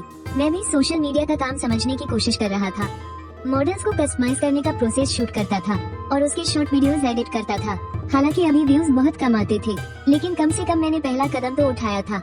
एक दिन लिनले ने अचानक मुझे काम वाले दिन बुला लिया। उसने कहा कोई जरूरी काम है। जब मैं चियूशू से अलविदा कह रहा था तो वो हमेशा की तरह दरवाजे की चौखट पकड़कर खड़ी हो गई और बोली, तुम वापस तो आओगे ना? अगर तुम्हें इतना ही डर है कि मैं भाग जाऊंगा तो मैं घर पर ही रुक जाता हूँ। मैंने अपना फोन हिलाते हुए हंस कर कहा, तुम जल्दी जाओ और जल्दी वापस आना। जब मैं दुकान पर पहुंचा तो लिनले ने बड़े रहस्यमय तरीके से मुझे बताया कि उसने मुझे एक असली प्रो प्लेयर बनाने का फैसला किया है। सिर्फ मॉडल्स बनाने और वीडियो शूट करने के लिए नहीं, बल्कि वो मुझे पैसे कमाने का पूरा माइंडसेट सिखाना चाहती थी। तुम्हारा लक्ष्य क्या है? बस सुकून से लेटकर आराम की जिंदगी जीना, बिना कोई काम धाम किए। अगर तुम्हारा यही लक्ष्य है तो इस जन्म में तो तुम्हें वो सुकून वाला दिन कभी नहीं मिलेगा। लिनले ने मुझे पढ़ाना शुरू किया, पॉइंट कार्ड थ्योरी से लेकर पहली बड़ी कमाई तक, अटेंशन इकोनॉमी से लेकर अपना खुद का रास्ता बनाने तक। क्या तुम्हारी भी कोई पसंदीदा चीजें नहीं है? फिर तुमने कॉलेज में ये सब क्यों पढ़ा? मैंने पल भर झिझक कर उसे बता दिया कि कैसे बचपन में मुझे टोकुसात्सु मॉडल्स का जुनून था। अरे तो इतने वक्त से तुम भी एक एनीमे नर्ड ही निकले। इस बात पर मजाक उड़ाने का हक कम से कम तुम्हें तो बिल्कुल नहीं है। मेरी आंखों में अचानक एक सख्ती आ गई। लिनले थोड़ी हैरान रह गई और उसने मुझे घूर कर देखा। फिर अपने हाथ का ब्लैंक मॉडल मेरी तरफ उछालते हुए बोली, खुद ही समझ लो। क्या हर चीज मुझे ही याद दिलानी पड़ेगी? घर लौटते वक्त मैं उस ब्लैंक मॉडल से खेलते हुए सोच रहा था, क्या इस बॉस ने ये सब पहले ही सोच रखा था? और ठीक उसी वक्त चियूशू और लिनले, यानी उसकी वो दोस्त, फोन पर बड़ी मगन होकर गपशप लड़ा रही थी। चियूशू ने उसे हमारी शुरू से लेकर अंत तक की पूरी कहानी सुना डाली कि कैसे वो शमशान घाट के पास छुप छुप कर मुझे देखा करती थी, कैसे उसने एक छाता खरीदा, कैसे हिम्मत जुटाकर उसे मेरे सिर के ऊपर कर दिया और कैसे अलग अलग बहानों से मुझे बेवकूफ बनाकर अपने घर ले आई थी। ये सब सुनकर लिनले तो सोफे से उछल ही पड़ी थी और जिस बात से मैं पूरी तरह अनजान था वो ये थी कि चियूशू की वो सबसे अच्छी दोस्त और मेरी वो लापरवाह बॉस असल में एक ही इंसान थे। एक दिन दादी चाओ गिरकर घायल हो गई और उन्हें अस्पताल में भर्ती कराना पड़ा। मैं चियूशू को लेकर अस्पताल पहुंचा तो देखा कि दादी चो बिस्तर पर लेटी है और उन्हें प्लास्टर चढ़ा हुआ है। चियूशू की आंखों से तो जैसे वही सैलाब आ गया। दादी चो, मैं आ गई हूँ। उसने पूरी ताकत से अपनी व्हीलचेयर के पहिए घुमाए और उनके पास गई। दादी चो ने एक पास बुक मेरे हाथों में थमा दी। मुझे बाद में जाकर पता चला कि उसमें चियूशू की दादी की इन सालों की सारी जमा पूंजी थी और कुछ पैसे दादी चो ने भी अपनी तरफ से मिलाए थे। कुल मिलाकर करीब 30,000 युआन। पासबुक देखने के बाद चियूशू फूट फूट कर बिलक कर रोने लगी। पहले तो सबने कहा था कि मेरे इलाज के लिए पैसे नहीं है, लेकिन पैसे तो थे ना। मुझे उस वक्त एक पल के लिए समझ ही नहीं आया कि उसे कैसे दिलासा दूं। बाद में चियूशू ने एक ऐसा फैसला लिया जिसकी मुझे बिल्कुल भी उम्मीद नहीं थी। उसने वो पासबुक मेरे सामने कर दी। तुम तय करो कि इन पैसों का क्या करना है। मुझे क्यों दे रही हो? ये तुम्हारे पैसे हैं। ये पासबुक मैं इसे नहीं संभाल पाऊंगी। ये पासबुक तुम ही तो मेरा ख्याल रख रहे हो, तुम्हें ही इसे संभालना चाहिए। ये तुम पर मेरा भरोसा है और मेरी तरफ से तुम्हें अपनाना भी है। भले ही मुझे नहीं पता कि मेरी यह रजामंदी तुम्हारे लिए मायने रखती है या नहीं। मैं बहुत देर तक खामोश रहा और आखिरकार मैंने उसे ले ही लिया। मैंने मुस्कुराते हुए उसके माथे पर हल्की सी चपत लगाई। फिर बाद में अपने फैसले से मुकर मत जाना। चियूशू ने हड़बड़ाहट में अपनी व्हीलचेयर को पीछे धकेला जैसे वो उस पासबुक से छिपना चाह रही हो। चियूशू ने हड़बड़ाहट में अपनी व्हीलचेयर को पीछे धकेला जैसे वो उस पासबुक से छिपना चाह रही हो। मुकरना तो तुम्हें भी नहीं है, वरना मैं बहुत गुस्सा हो जाऊंगी, बता रही हूँ। उसने बड़ी नखरे से अपना सिर ऊंचा करके दूसरी तरफ घुमा लिया और बनावटी गुस्से में पुकारते हुए कहा, हूँ। लेकिन उसका ये रूठना बहुत ही प्यारा लग रहा था। हाँ, मैं भी नहीं मुकरूंगा। जिस पल मैंने उस पासबुक को संभाल कर रखा, मुझे अचानक एहसास हुआ कि शायद मेरी पूरी जिंदगी की सबसे बड़ी खुशनसीबी वो रात थी जब व्हीलचेयर पर बैठी एक पगली सी लड़की कांपते हाथों से छाता ताने मुझे बारिश से बचाना चाहती थी। चियूशू मेरी छाती से लगी हुई थी और उसने धीमे से बुदबुदाते हुए कहा, शाथेन, हमारी जो कहानी है ना, मैं उसे हमेशा हमेशा ड्रॉ करती रहूंगी, आज की भी और आने वाले कल की भी। चाहे हालात कैसे भी हो जाएं, मैं हमेशा इसे बनाती रहूंगी। ठीक है, मैंने प्यार से उसके सिर को सहलाया। खिड़की के बाहर पतझड़ की हवा अब ठंडी होने लगी थी, लेकिन मेरी बाहों में सिमटी गर्माहट एकदम सुकून देने वाली थी। उस रात मैं रजाई में लेटा करवटें बदल रहा था। शिवशु किसी नन्हे से जानवर की तरह मेरे सीने में डूबती हुई थी। उसकी सांसें एकदम शांत थी। तभी मेरा फोन वाइब्रेट हुआ। ये लेन का मैसेज था। अरे, आज तुम किसी काम में बिजी हो क्या? अगर फ्री हो तो जल्दी से आ जाओ। ये वाला काम निपटा दो तो मैं तुम्हें पक्की नौकरी दे दूंगा। मैंने अपनी बाहों में सो रही उस पगली लड़की को देखा और फिर अपने फोन को देखा। अगली सुबह जल्दी उठकर मैंने खाना बनाया, एक चिट्ठी लिखकर चिपकाई और घर से निकल पड़ा। शिवशु दरवाजे की चौखट पकड़े हुए और बड़ी ही मिठास से बोली, पतिदेव जल्दी घर लौट आना। समझ गया, मैंने बिना पीछे मुड़े जवाब दिया, लेकिन खुशी के मारे मेरी मुस्कान कानों तक पहुंच चुकी थी। किराए वाली साइकिल चलाकर दुकान की तरफ जाते वक्त ठंडी हवा मेरे कॉलर के अंदर घुसकर सिहरन पैदा कर रही थी, लेकिन मेरा दिल अंदर से एकदम गर्म था। जब मैं दुकान के दरवाजे पर पहुंचा तो शटर पर एक पर्चा चिपका हुआ था, इतनी भी क्या जल्दी है, तुम्हारा उस्ताद अभी रास्ते में है। उसके बगल में एक तीर का निशान बना था जो नीचे रखे एक छोटे से स्टूल और एक कुत्ते की कटोरी की तरफ इशारा कर रहा था, और उस पर एक छोटा सा बोर्ड लगा था, खास शाखेन के लिए। बगल में मूंगफली की एक टेढ़ी मेढ़ी बोरी रखी थी और मैं खामोशी से अपनी सूनी आंखों से उस कुत्ते के बर्तन को घूर रहा था। जितना देखता उतना ही खुद को किसी भिखारी जैसा महसूस करता। रात के 10 बजे के बाद जाकर कहीं लिन ले आराम से आई। उसके हाथ में ढेर सारा नाश्ता था, पर उसकी वो हमेशा वाली अकड़ एकदम गायब थी। अंकल, आप तो काफी जल्दी आ गए, तो अब आपको क्या हो गया? यार, किसी ने मेरे जज्बातों पर करारा वार किया है। लिन गुस्से में फट पड़ी, कहने लगी कि अपनी सहेली के प्यार की खबर सुनकर उसे पूरी रात ठीक से नींद ही नहीं आई। मैंने अपना माथा पीट लिया, मुझे पूरी कहानी समझ आ गई थी। अकेलेपन का मारा बेचारा दिल दूसरों का प्यार देखकर जल ही जाता है। खाना खाने के बाद वो मुझे खींचकर इंटरनेट कैफे ले गई और फिर से उसकी वही बकवास और भड़ास शुरू हो गई। दिन में मैं काम करता हूँ, हालांकि मेरा काम बस साथ निभाने जैसा ही है। बॉस के साथ गेम खेलना और गप्पे मारना, काम के बाद घर जाकर मॉडल बनाना, वीडियो शूट करना और शिवशु का ख्याल रखना। शिवशु भी खाली नहीं बैठती, उसकी ड्राइंग बहुत तेजी से सुधर रही है। उसे बहुत सारे नए काम मिल रहे हैं और अब तो वो एनिमेटेड स्टिकर बनाना भी सीख रही है। हम एक दूसरे का सहारा है और एक दूसरे को परेशान भी बहुत करते हैं। कभी कभी हमारा प्यार बहुत मीठा होता है तो कभी हम आसमान सर पर उठा लेते हैं, लेकिन हर झगड़े के बाद हम पहले से भी करीब आ जाते हैं। जब मैं गुस्सा होता हूँ तो वो डर कर दुबक जाती है, और जब मैं उदास होता हूँ तो वो अपने मासूम और अजीब तरीके से मुझे हंसाने की कोशिश करती है। जब वो खुद को कमजोर महसूस करती है तो मैं प्यार से उसे समझाता हूँ, और जब वो कोई बेवकूफी करती है तो मेरा मन करता है कि उसे उठाकर बाहर फेंक दूं, लेकिन मैं कभी ऐसा कर नहीं पाता। एक रात की बात है, शिवशु अपने ड्राइंग बोर्ड पर झुककर जल्दी जल्दी काम खत्म कर रही थी और मैं बगल में बैठा अपना मॉडल तैयार कर रहा था। अचानक उसने पीछे मुड़कर देखा और अपनी उन गोल गोल बड़ी आंखों से मुझे घूरने लगी। शियाथेन, मेरा नखरे दिखाने का मन कर रहा है। मैंने उसकी स्क्रीन की तरफ देखा। उसने एक बिल्ली के मालिक की तस्वीर बनाई थी जो थक हार कर लेटा हुआ था, और दूर ड्राइंग बोर्ड के सामने एक अकेली सी छोटी बिल्ली बैठी थी जिसकी चारों तरफ गहरी परछाइयां बनी थी। मैं मुस्कुराया और उसे खिसकाकर अपने पास बिठा लिया और कहा कि वो मुझ पर टिककर अपनी ड्राइंग पूरी करे। शिवशु तुरंत शांत हो गई और चुपके से उस बिल्ली के सिर पर एक प्यारा सा तारा बना दिया। क्या अब तुमसे और सब्र नहीं होता? मुझसे तो कब का सब्र टूट चुका है। मैंने उसे अपनी तरफ घुमाया और बाहों में भर लिया। शिवशु किसी डरी हुई छोटी बिल्ली की तरह अपना पेन पकड़े हुए थी। उसकी गोल मटोल आंखें बिना पलक झपकाए मुझे देख रही थी। लेकिन अभी नहीं, जब तुम अपने पैरों पर खड़ी हो सको, मुझसे लड़ सको, भाग सको और अपनी मेहनत से अपनी जिंदगी जी सको, जब तुम इन सब फालतू बातों को पीछे छोड़ दो और जब तुम्हें खुद पर पूरा भरोसा हो जाए, तब जाकर तुम्हारा मुझे अपनाना सच्चा और आजाद होगा। ऐसा नहीं है कि मैं तुम्हें नहीं चाहता, बल्कि जब तुम खुद पर सबसे ज्यादा नाज करोगी, सिर्फ तभी मैं खुद को तुम्हें छूने की इजाजत दूंगा। ये मेरी जिम्मेदारी है और तुम्हारे लिए मेरा सम्मान भी। शिवशु ने हैरानी से अपने होंठ हल्के से खोले और उसकी आंखों में एक ऐसी हलचल थी जो मैंने पहले कभी नहीं देखी थी। वो काफी देर तक खोई हुई सी मुझे ही देखती रही और फिर उसने जोर से अपना सिर हिलाकर हाँ कहा। शियाथेन, मेरे साथ इतने अच्छे से पेश आने के लिए शुक्रिया। अरे, इसमें शुक्रिया कैसा? मैंने उसके माथे पर प्यार से हल्की सी चुटकी ली। बस मुझे कहना था, मैं महसूस कर सकती हूँ कि तुम मेरी कितनी परवाह करते हो, मेरी अपनी परवाह से भी कहीं ज्यादा, बिल्कुल मेरी दादी की तरह। अगर दादी को पता चलता कि तुम मुझे मिल गए हो तो वो सच में बहुत खुश होती। हाँ, वो जरूर खुश होती। खिड़की के बाहर ठंडी हवा थोड़ी और तेज हो गई थी, लेकिन मेरी बाहों में आज भी वही पुरानी गर्माहट थी। हमारी कहानी अभी भी जारी है और शिवशु का कहना है कि वो इन सभी पलों को अपनी ड्राइंग में हमेशा के लिए संजो कर रखेगी। आज और कल हालात चाहे जैसे भी हो जाएं, मैं भी बस यही सोच रहा हूँ कि हर दिन को बेहतर कैसे बनाया जाए, उसके लिए भी और अपने लिए भी। रही बात भविष्य की, तो आगे क्या होगा किसे पता है, लेकिन कम से कम अभी मैं उसका साथ नहीं छोड़ना चाहता।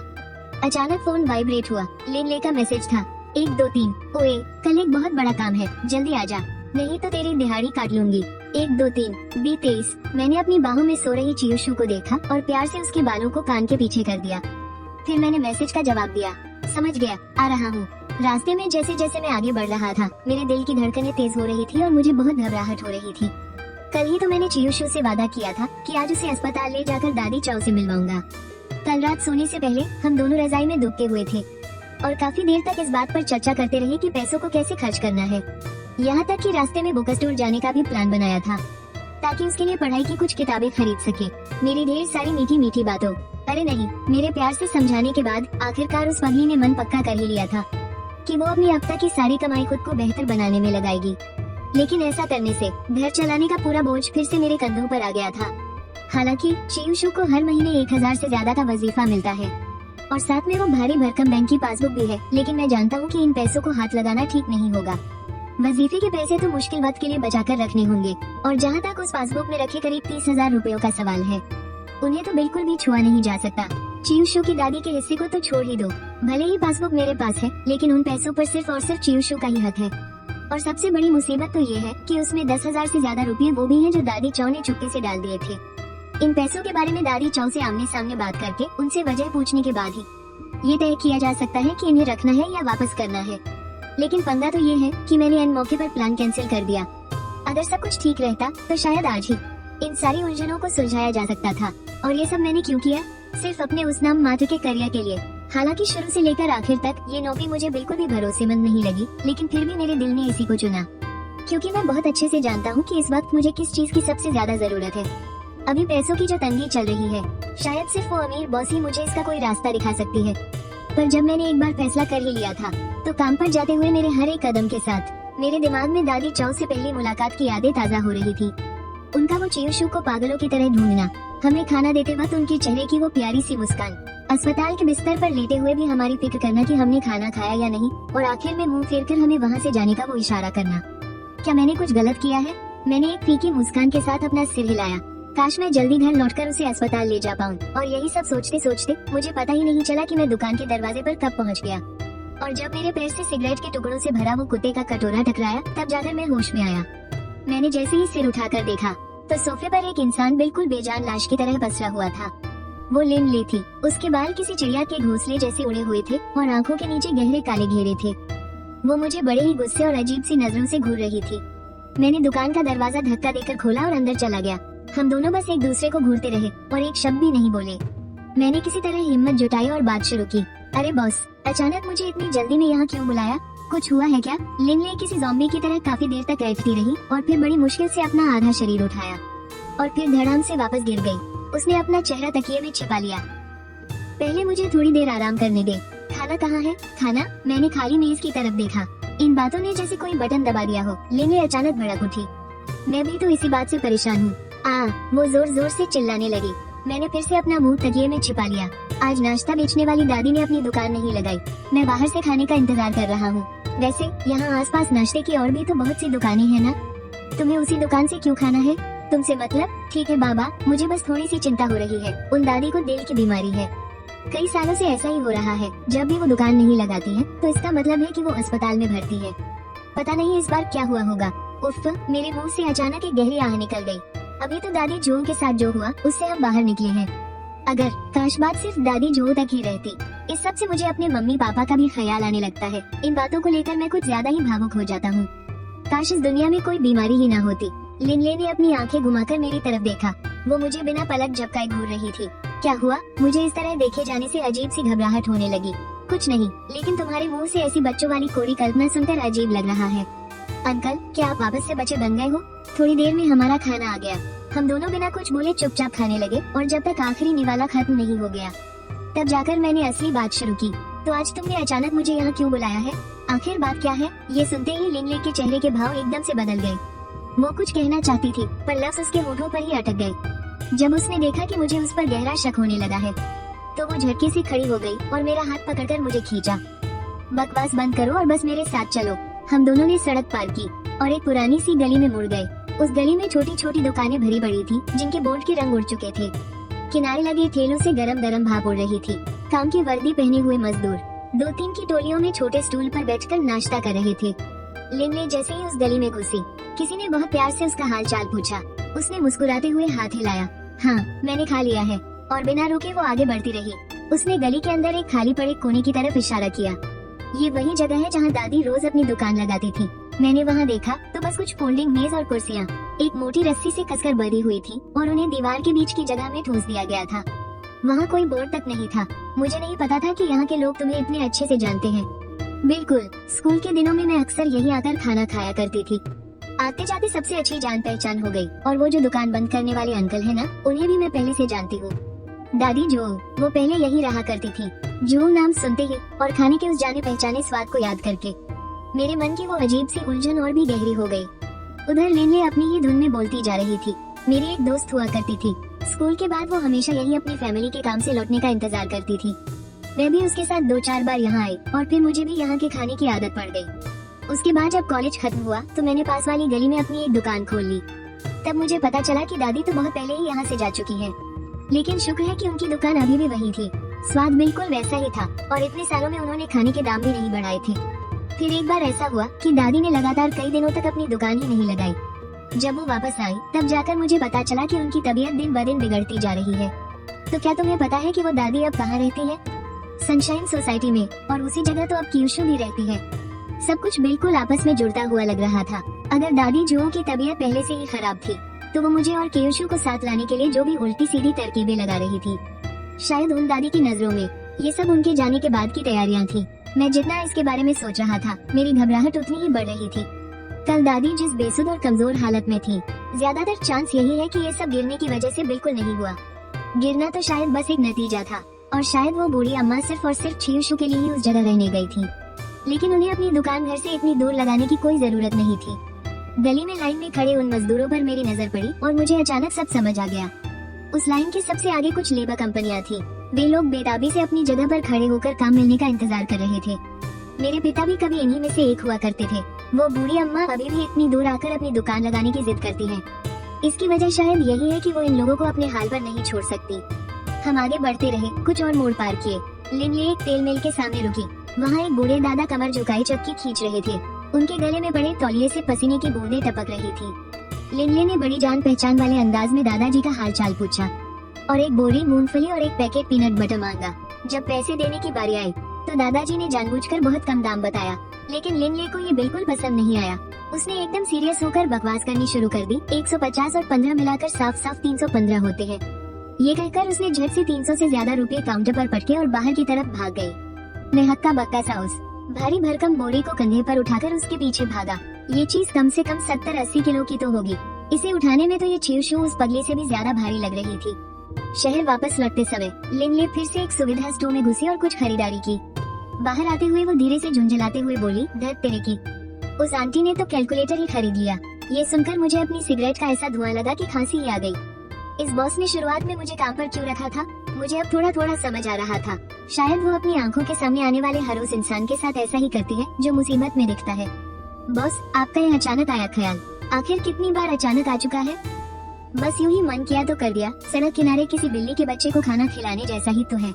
नेकी करके मुकरने वाली बात नहीं है। चुपचाप ये सारा सामान उठाओ और दुकान की तरफ चलो, और फिर तुरंत मेरी नजरों से दफा हो जाना। आज मुझे तेरी शक्ल नहीं देखनी। दुकान पहुंचते ही लिनले ने सोफे पर जोर से हाथ मारा। आज से तेरी नौकरी पक्की।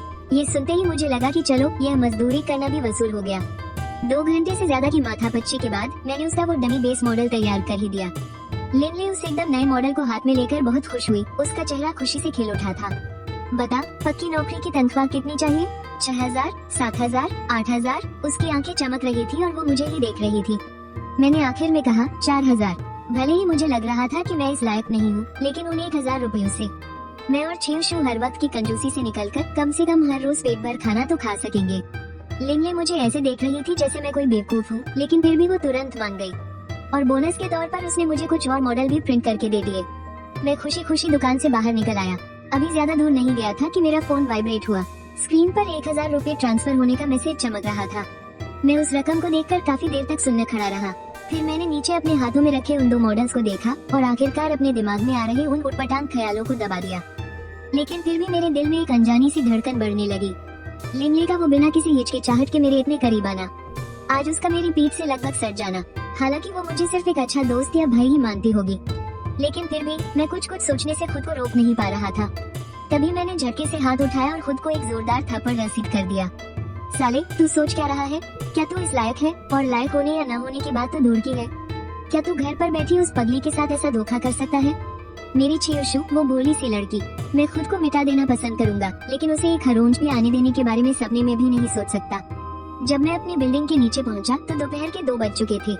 मैंने छियोशु को यूं ही इंतजार में छोड़ दिया और लिनले के लिए अपने मन में ऐसे ख्याल ले आया। ये ख्याल मेरे दिल पर किसी भारी पत्थर की तरह बोझ बने हुए थे। लेकिन जैसे ही मुझे घर पर मेरा इंतजार कर रही उस पगली पिंग पिंग का ख्याल आया, वो बुद्धू जो मेरे लौटने का इंतजार कर रही होगी, तो मेरा दिल अजीब सी घबराहट से भर गया। मैंने पागलों की तरह लिफ्ट का बटन दबाया। दरवाजे पर पहुंचते ही मैंने उसे जोर जोर से पीटा, लेकिन अंदर एकदम सन्नाटा था। मैंने उसे पूरी सोसाइटी में ढूंढा। आखिर में गार्ड से पूछने पर पता चला कि छियोशु करीब 1-2 घंटे पहले कैब लेकर कहीं गई है। शायद कोई बुजुर्ग भी उसके साथ गाड़ी में बैठे थे। पक्का वो ही दादाजी के साथ अस्पताल गई होगी, लेकिन उसने मुझे एक बार बताया तक नहीं। ये बहुत अजीब था। 1 मिनट, फोन में बैलेंस नहीं है, मैं उसका फोन रिचार्ज भी तो कर सकता हूँ ना। मुझे अपनी इस बेवकूफी पर रोना आ रहा था। मैंने फटाफट उसके नंबर पर 30 रुपए का रिचार्ज किया और उसे कॉल लगाया। फोन की दूसरी तरफ से एक बहुत ही धीमी और रोती हुई आवाज आई, शाथीन। मेरे फोन का बैलेंस खत्म हो गया था। घर से निकलने के बाद मैं तुम्हें मैसेज करना चाहती थी, लेकिन वो सेंड नहीं हुआ। मुझे माफ कर दो। कोई बात नहीं, कोई बात नहीं, बस तुम ठीक हो ना?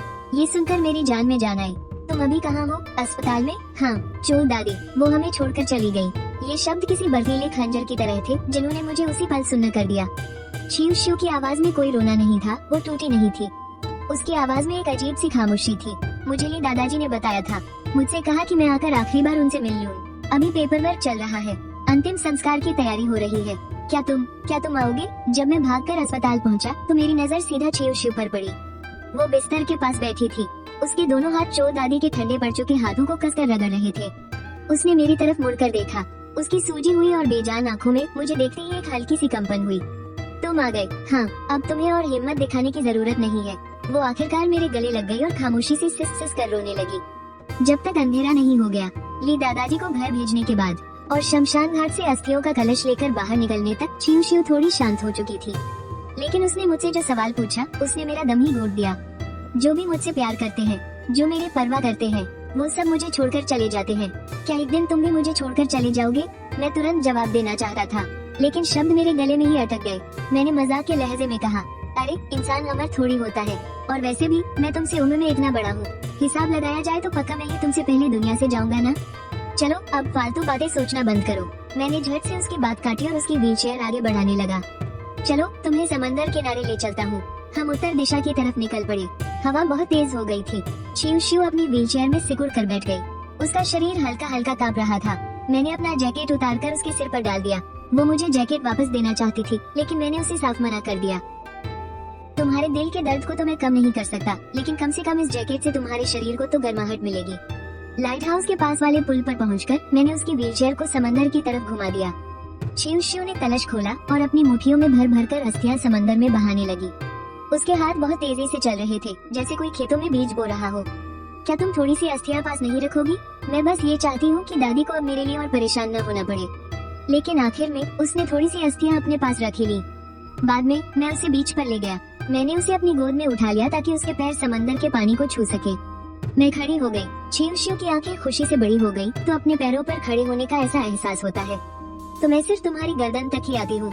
उस एक पल में मुझे साफ साफ एहसास हुआ कि बिना किसी हीन भावना के उसका वो रूप कितना मोहक है। शायद जिस दिन वो सच में अपने पैरों पर खड़ी हो पाएगी, तभी हमारी ज्यादातर मुश्किलें आसान होंगी। हंसना मत, ठीक है? चांदनी रात में हम दोनों एक दूसरे से लिपटी मूर्तियों की तरह बहुत देर तक खामोश खड़े रहे। मुझे समंदर में जाना है, क्या तुम मुझे कदम दर कदम वहाँ ले चलोगे? मैंने उसे आधा सहारा दिया और आधा गले से लगाया, उसकी हल्की सी ताकत के सहारे कदम दर कदम आगे बढ़ा। इन 10-12 कदमों की छोटी सी दूरी में ही हम दोनों के बीच की वो अनकही दूरी बहुत तेजी से मिट रही थी। लहरों के पास पहुंचकर छियोशु ने बहुत मुश्किल से अपना पैर पानी में डाला। ठंड से वो पूरी तरह कांप उठी, लेकिन बहुत ज्यादा खुश थी। गर्मियों का मौसम है, मैं थोड़ा और अंदर जाना चाहती हूँ। अब तुम्हें ठंड नहीं लग रही? मैंने चिपते हुए उसकी पैंट को ऊपर मोड़ा, एक के बाद एक कदम, जब तक कि समंदर का पानी उसकी आधी पिंडलियों तक नहीं आ गया। क्या तुम मुझे छोड़ दोगे? और अगर कोई मुझसे बेहतर मिल गई तो? अगर वो बहुत खूबसूरत हुई और तुम्हारे बहुत काम आ सके, लंबी भी हो और तुम्हारा बहुत ज्यादा ख्याल रखे और बहुत अमीर भी हो, भले ही ऐसी कोई लड़की सच में हो तो क्या वो मुझे घास डालेगी? चीयूशू की आंखें उदास हो गई। मेरे चेहरे की मुस्कान भी गायब हो गई। मुझे अचानक याद आया कि शायद सच में ऐसी कोई है, पर ऐसा बिल्कुल नहीं होगा। चीयूशू कुछ पल खामोश रही और फिर अचानक अपने हाथों से मुझे सीने पर धक्का दे दिया। मैं एकदम से पीछे की तरफ गिरा, पर मेरी बाहों ने पलक झपकते ही उसे कसकर पकड़ लिया। हम दोनों एक साथ समंदर के पानी में गिरे। तभी बर्फ जैसी ठंडी एक लहर बिना बताए हम पर आ गिरी और हमें पानी के अंदर खींच ले गई। लेकिन आंखें बंद होने के उस एक पल में उसके उस बेढंगे पर बेहद प्यारे चुंबन ने मुझे पूरी तरह से अपने जादू में डुबो लिया, जब तक कि फेफड़ों की आखिरी सांस तक नहीं निचोड़ ली गई। फिर लहर पीछे हट गई। मैं झुककर बुरी तरह खांसने लगा और हड़बड़ाते हुए चीयूशू को ऊपर खींचा। मुझे शायद इसकी लत लग गई है। क्या हम एक बार और ऐसा कर सकते हैं? बहुत पागलपन हो गया। चलो घर चलते हैं। घर लौटकर बारी बारी से नहाने के बाद चीयूशू मेरे कपड़ों के अंदर घुसकर मुझसे लिपट गई और पागलों की तरह मुस्कुराने लगी। हमने बहुत देर तक बातें की, हमारे भविष्य के बारे में, शादी के बारे में, इस बारे में कि वो खाना बनाना सीखना चाहती है, काम से लौटने पर मेरा इंतजार करना चाहती है और मेरा हाथ पकड़कर हर जगह घूमने के उसके वो सारे सपने। जब मैं चलने लगूंगी, क्या तुम मुझे और भी ज्यादा प्यार करोगे? तुम जैसी भी हो, मैं हमेशा तुमसे प्यार करूंगा। मैं अपने पैरों का इलाज करवाना चाहती हूँ। क्या हम ऐसा कर सकते हैं? और इस तरह दिन बीतते गए। चीयूशू को फ्रीलांस काम ज्यादा मिलने लगा और मैं भी सोशल मीडिया पर हाथ आजमा रहा था। एक दिन लिनले ने मुझे अचानक एक एनीमे कॉन में बुलाया। उसने मुझ जैसे थके हारे कॉर्पोरेट मजदूर को एक मीम वाले विलेन के लुक में बदल दिया। एनीमे कॉन में लिनले ने नंबर 18 का कॉस्प्ले किया था और मैं कोतोमिने किरी बन गया था। सच में लोग मेरे साथ फोटो खिंचवाने आ रहे थे और मुझसे उस खौफनाक खुशी वाले चेहरे की डिमांड कर रहे थे। बीच में एक लड़के ने लिनले पर लाइन मारने की कोशिश की तो मैं बिना सोचे उसके सामने आ खड़ा हुआ। दोपहर का खाना खाते समय एक गुलाबी बालों वाली लड़की पास आई और उसने मुझे एक संतरा दिया। संतरा खाओगे? मुझे लग रहा था कि मैंने इसे कहीं देखा है, पर याद नहीं आ रहा था कि कहाँ। फिर उसने ही बात शुरू की। तुम ही इस फील्ड में आ गए? तुम शेन नियन हो? तुम तो मुझे भूल ही गए। मेरी यादें अचानक बहुत पीछे बीते हुए कल में खींच गई। शेन नियन, मेरे स्कूल का मेरा पहला प्यार जो सिर्फ एक हफ्ते चला था, जिसकी शुरुआत ट्रूथ और डेयर वाले एक किस्से हुई थी। उस समय मैं बिल्कुल कंगाल था, जिससे मेरे अंदर हीन भावना और घबराहट भर गई थी और फिर बिना बात के ही हमारा नाता टूट गया था। खैर, वो अब काफी खुश लग रही थी। उसने घर भी ले लिया है, यहाँ तक कि उसने बातों ही बातों में मेरा सारा खर्च उठाने का इशारा भी किया। लेकिन मैंने बस इतना ही कहा, जो बीत गया सो बीत गया। लिनले बगल में खड़ी बड़े मजे से ये सारा तमाशा देख रही थी और बाद में उसने सवालों की झड़ी लगा दी। मैंने उसे पुरानी सारी बातें सच सच बता दी। सब सुनकर उसने एक गहरी सांस ली और बोली, तुम पैसे इसलिए नहीं कमा पाते क्योंकि तुम काफी चालू और मतलबी नहीं हो और तुम्हारे जैसे सच्चे कलाकारों के लिए अब दुनिया में कोई जगह ही नहीं बची है। तो तुम्हारे कहने का मतलब है मेरी शराफत ही मेरी सबसे बड़ी दुश्मन है? तुम इस जन्म में तो कभी अमीर नहीं बन सकते। अगर कोई काम सच में करना है ना, तो बस उसे दिल से चाहो। जो करना पसंद है उसे खोजो और बस कर डालो और उसे पूरा करके ही दम लो। तुम्हारे रास्ते में अब कोई रोड़ा नहीं है यार। क्या तुम अपनी जिंदगी की शांति से थक गए हो जो फालतू की टेंशन पालना चाहते हो? घर लौटते समय मेरे मन में कई तरह के ख्याल उमड़ रहे थे। जैसे ही मैं घर पहुंचा, चीयूशू चौखट पर किसी प्यारी सी बिल्ली की तरह मेरा इंतजार कर रही थी। उसके बाद के दिनों में चीयूशू की पेंटिंग में तेजी से निखार आ रहा था और मैं भी अपने मॉडल बनाने और सोशल मीडिया के काम में लगा हुआ था। लेकिन ये अच्छे दिन ज्यादा नहीं टिके। एक दिन सुबह मेरी आंख अपनी ही खांसी से खुली। मेरा बदन बुखार से तप रहा था। चीयूशू पूरी रात नहीं सोई थी। वो गीले कपड़े से बार बार मेरे माथे की पट्टियां कर रही थी और मुझे सबसे ज्यादा हैरानी तो तब हुई जब उसने चुपके से मेरा फोन उठाया और 5 बजे लिनले को छुट्टी का मैसेज भेज दिया था।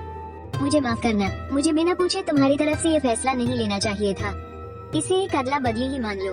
तुमने पूरी रात जाकर जो मेरी देखभाल की है ना, उसके बदले तुम्हें मेरे लिए फैसले लेने का हक मिलता है। उसने झिझकते हुए पूछा, क्या सच में तुम पूरी रात जागकर मेरी देखभाल कर रही थी? तो यह हक तो तुम्हारा ही बनता है ना?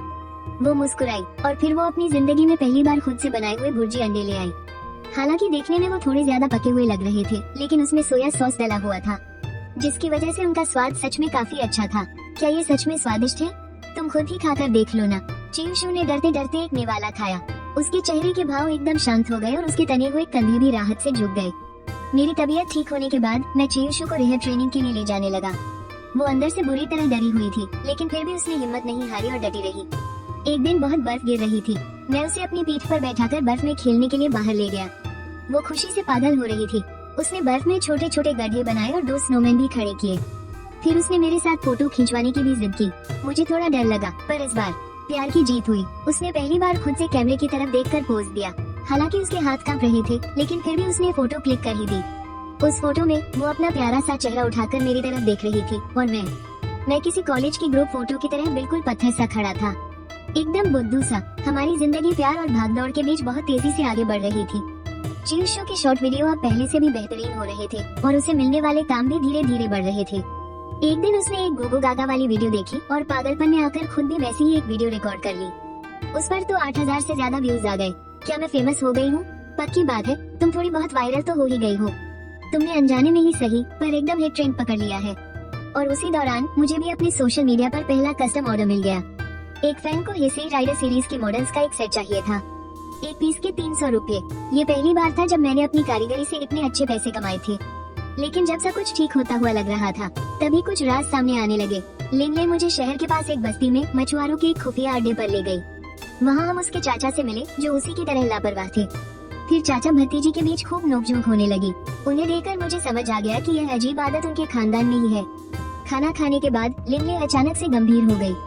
उसने दादी जो के गुजर जाने के बारे में बात की। उसने कहा कि वो हमेशा एक दिन लेट हो जाती है, बचपन में अपना दोस्त खोने से लेकर इस बार दादी का सही समय पर इलाज न करवा पाने तक। मेरे अंदर का पछतावा और भी भारी होने लगा। अगर उस दिन मैंने दादी के अस्पताल जाने वाली बात बता दी होती तो शायद सब कुछ अलग होता। तुम्हें इस बारे में मुझसे पहले ही पता था, है ना? जरा अपनी ये रोती हुई शक्ल तो देखो। इसे देखकर तो मेरी अपनी उदासी ही भाग गई। क्या तुम अपनी बीवी से डरते हो, या सच कहूँ तो उसे खोने से डरते हो? देखा जाए तो तुम्हारी बात सही है, हम सच में बहुत अलग हैं।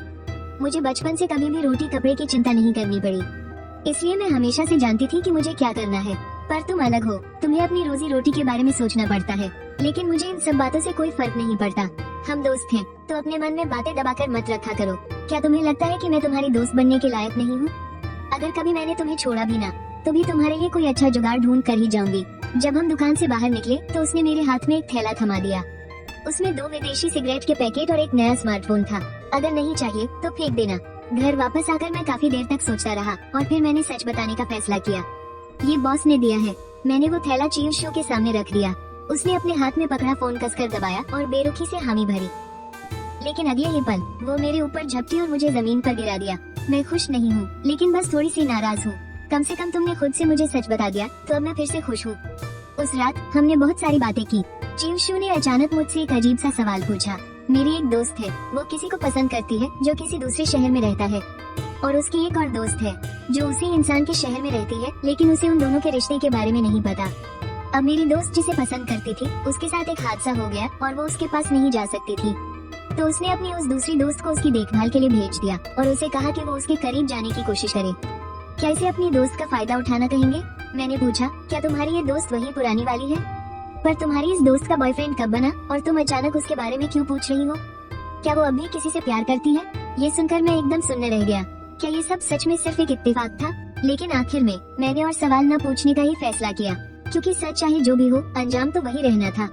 मैं चियूशू को कभी नहीं छोड़ूंगा और मुझे लिनले के साथ भी अपना रिश्ता सुलझाना ही होगा। और फिर बहुत ज्यादा सवाल जवाब करने से हमारा यह नाजुक सा भरोसा भी टूट सकता था। मुझे माफ कर दो, मुझे माफ कर दो। बाथरूम से चियूशू की सिसकती हुई आवाज आ रही थी। मैंने झूठ बोला, मुझे उसका फोन चेक नहीं करना चाहिए था, वरना मुझे कभी पता ही नहीं चलता। मैं दरवाजे के बाहर उखड़ू बैठा था, अपनी आखिरी सिगरेट जलाई और फिर बची हुई आधी डिब्बी को ऊपर से जोर से नीचे फेंक दिया। जब मेरी तबीयत थोड़ी ठीक हुई तो मैंने लिनले को बताया कि मैं नौकरी छोड़ना चाहता हूँ। इसकी एक वजह तो चियूशू थी, लेकिन बड़ी वजह मैं खुद था। अगर मैं नौकरी नहीं छोड़ता तो मुझे डर था कि कहीं मैं एक ऐसा इंसान ना बन जाऊं जिससे मुझे खुद नफरत हो जाए। लिनले कुछ देर चुप रही और फिर मुझे एक बहुत महंगे रेस्टोरेंट में ले गई। खाना खाते समय वो अचानक मेरे करीब आई। उसकी नजरें एकदम सीधी थी। अंकल, आपको देख कर ना ऐसा लगता है जैसे आप कोई बहुत नाजुक सी चीज हो। सच बताऊं तो मेरा आपको थोड़ा सताने का मन कर रहा है। मेरी धड़कनें अचानक तेज हो गई। और हाँ, लगता है अब मुझे भी तुम्हारे साथ बात थोड़ी आगे बढ़ानी पड़ेगी। क्या? मुझे तो कुछ समझ ही नहीं आया। हम छोड़ो, मजाक कर रही थी, चुपचाप अपना खाना खाओ। वो पलक झपकते ही वापस अपने उसी आलसी अंदाज में आ गई। गाड़ी में वापस आकर लिनले अपने फोन की स्क्रीन घूरने लगी। जितना वो देखती उसके माथे की सिलवटें उतनी ही गहरी होती जाती। कुछ तो गड़बड़ है, ये हरकतें बिल्कुल एक ही सांचे में ढली हुई क्यों लग रही है? ठीक उसी वक्त मैं भी उलझन में था, उन सच्चाइयों को लेकर जिनसे भागना अब मुश्किल होता जा रहा था। लेकिन आखिर में मैंने इन सवालों को फिलहाल के लिए ठंडे बस्ते में डालने का फैसला किया, क्योंकि सच से भी ज्यादा चियूशू की दिमागी हालत मेरे लिए मायने रखती थी। उस रात चियूशू ने मुझसे पूछा, जब तुम्हें नींद नहीं आती तो तुम क्या सोचते हो? शायद अपनी जिंदगी की उन गलतियों को गिनता हूँ जो मैंने की है। मैं भी, मुझे हमेशा बहुत दुख होता है। जब भी उन बातों को याद करती हूँ तो समझ नहीं आता कि क्या करूँ। तो फिर खुद को माफ कर दो ना। जाने दो उन बातों को, गलतियाँ किससे नहीं होती। शिव शिव बहुत देर तक चुप रही और फिर धीरे से बोली, मैं तुमसे बहुत प्यार करती हूँ जान। छुट्टियों के दिन शिव शिव के साथ पलक झपकते ही बीत गए। हम रोज अपने अपने कामों में लगे रहते। कभी कभी नजरें उठती, हम एक दूसरे को देखकर मुस्कुराते और फिर से अपने काम में खो जाते। खिड़की के बाहर की धूप एक सुनहरे पर्दे की तरह थी जो हम दोनों के बीच सोने के कणों से एक अनदेखी चादर बिछा देती थी। शिव शिव की पेंटिंग दिन ब दिन निखर रही थी और उसकी कमाई भी धीरे धीरे बढ़ रही थी। उस अजीब सी आवाज वाले वीडियो के अचानक वायरल होने के बाद उसने अलग अलग स्टाइल आजमाने शुरू कर दिए। एक दिन वो मुझे ड्राइंग सिखा रही थी और मैंने एक ऐसा केकड़ा बना दिया जो देखने में किसी बेवकूफ स्लाइम मॉन्स्टर जैसा लग रहा था। शिव शिव तो हंस हंस कर पागल हो गई, लेकिन तभी उसके दिमाग में एक आइडिया आया और उसने मेरी उस महान कलाकारी को एक वीडियो सीरीज में बदल दिया। 086 एक ही रात में व्यूज 10,000 के पार हो गए। क्या मैं फेमस हो गई? हाँ, थोड़ी बहुत तो हो ही गई हो। उसकी शॉर्ट वीडियो की कमाई और फ्रीलांसिंग के काम को मिलाकर महीने के आराम से 2-3 हजार बन रहे थे और मेरे कस्टम ऑर्डर्स में भी अब तेजी आने लगी थी। हालांकि हम अभी पूरी तरह से आजाद नहीं हुए थे, लेकिन आजादी की ओर जाने वाला वो छोटा सा रास्ता अब खुद जरूर गया था। इस गर्मियों में हम शादी कर लेंगे ना? एक सुबह उसने नींद में ही बड़बड़ाते हुए पूछा। हाँ बिल्कुल, बशर्ते तुम मुझे छोड़कर न उड़ जाओ। नहीं, मुझे और कोई नहीं चाहिए, मुझे सिर्फ तुम चाहिए। मेरे लिए बस तुम काफी हो, तुम मेरे लिए बहुत खास हो, सिर्फ तुम ही मेरे लिए सब कुछ हो। तुमने मुझे तब संभाला जब मैं पूरी तरह से टूट चुकी थी, मेरा ख्याल रखा, हमेशा मेरे बारे में सोचा। तुम दुनिया में सबसे अच्छे हो और पता है मैं बहुत लालची हूँ, सच में बहुत लालची। अच्छा, तो क्या तुम अच्छे खाने के लालच में मेरे पास से भाग जाओगी? हाँ, ऐसा होता बिल्कुल वैसे ही जैसे मैं तुमसे मिला, लेकिन तुम्हें पाने के बाद। अब मैं ऐसा नहीं करूँगा। तो बस हो गई ना बात खत्म, मैं भी नहीं करूँगी। खिड़की के बाहर बर्फ और तेजी से गिरने लगी थी, लेकिन मेरी बाहों की गर्माहट बिल्कुल सुकून देने वाली थी। शुशु ने मेरी बाह थाम ली, उसकी आवाज बहुत ही नर्म और प्यारी थी। शातेन, जब मैं फिर से चलने लगूंगी ना और तुम्हारा हाथ पकड़कर हर जगह भागूंगी, तब तुम मुझसे परेशान तो नहीं हो जाओगे? तो जब मैं चलने लगूंगी, क्या मैं खुद नीचे आकर तुम्हारे काम से लौटने का इंतजार कर सकती हूँ? हाँ बिल्कुल आना। और अगर मैं तुम्हारे ऑफिस आकर तुम्हारा इंतजार करूँ तो वहाँ भी आ जाना। जब मैं चलने लगूंगी तो क्या तुम मुझे और भी ज्यादा प्यार करोगे? तुम जैसी भी हो, मैं हमेशा तुमसे ही प्यार करूंगा। तो फिर मैं अपने पैरों का इलाज करवाना चाहती हूँ, ठीक है ना?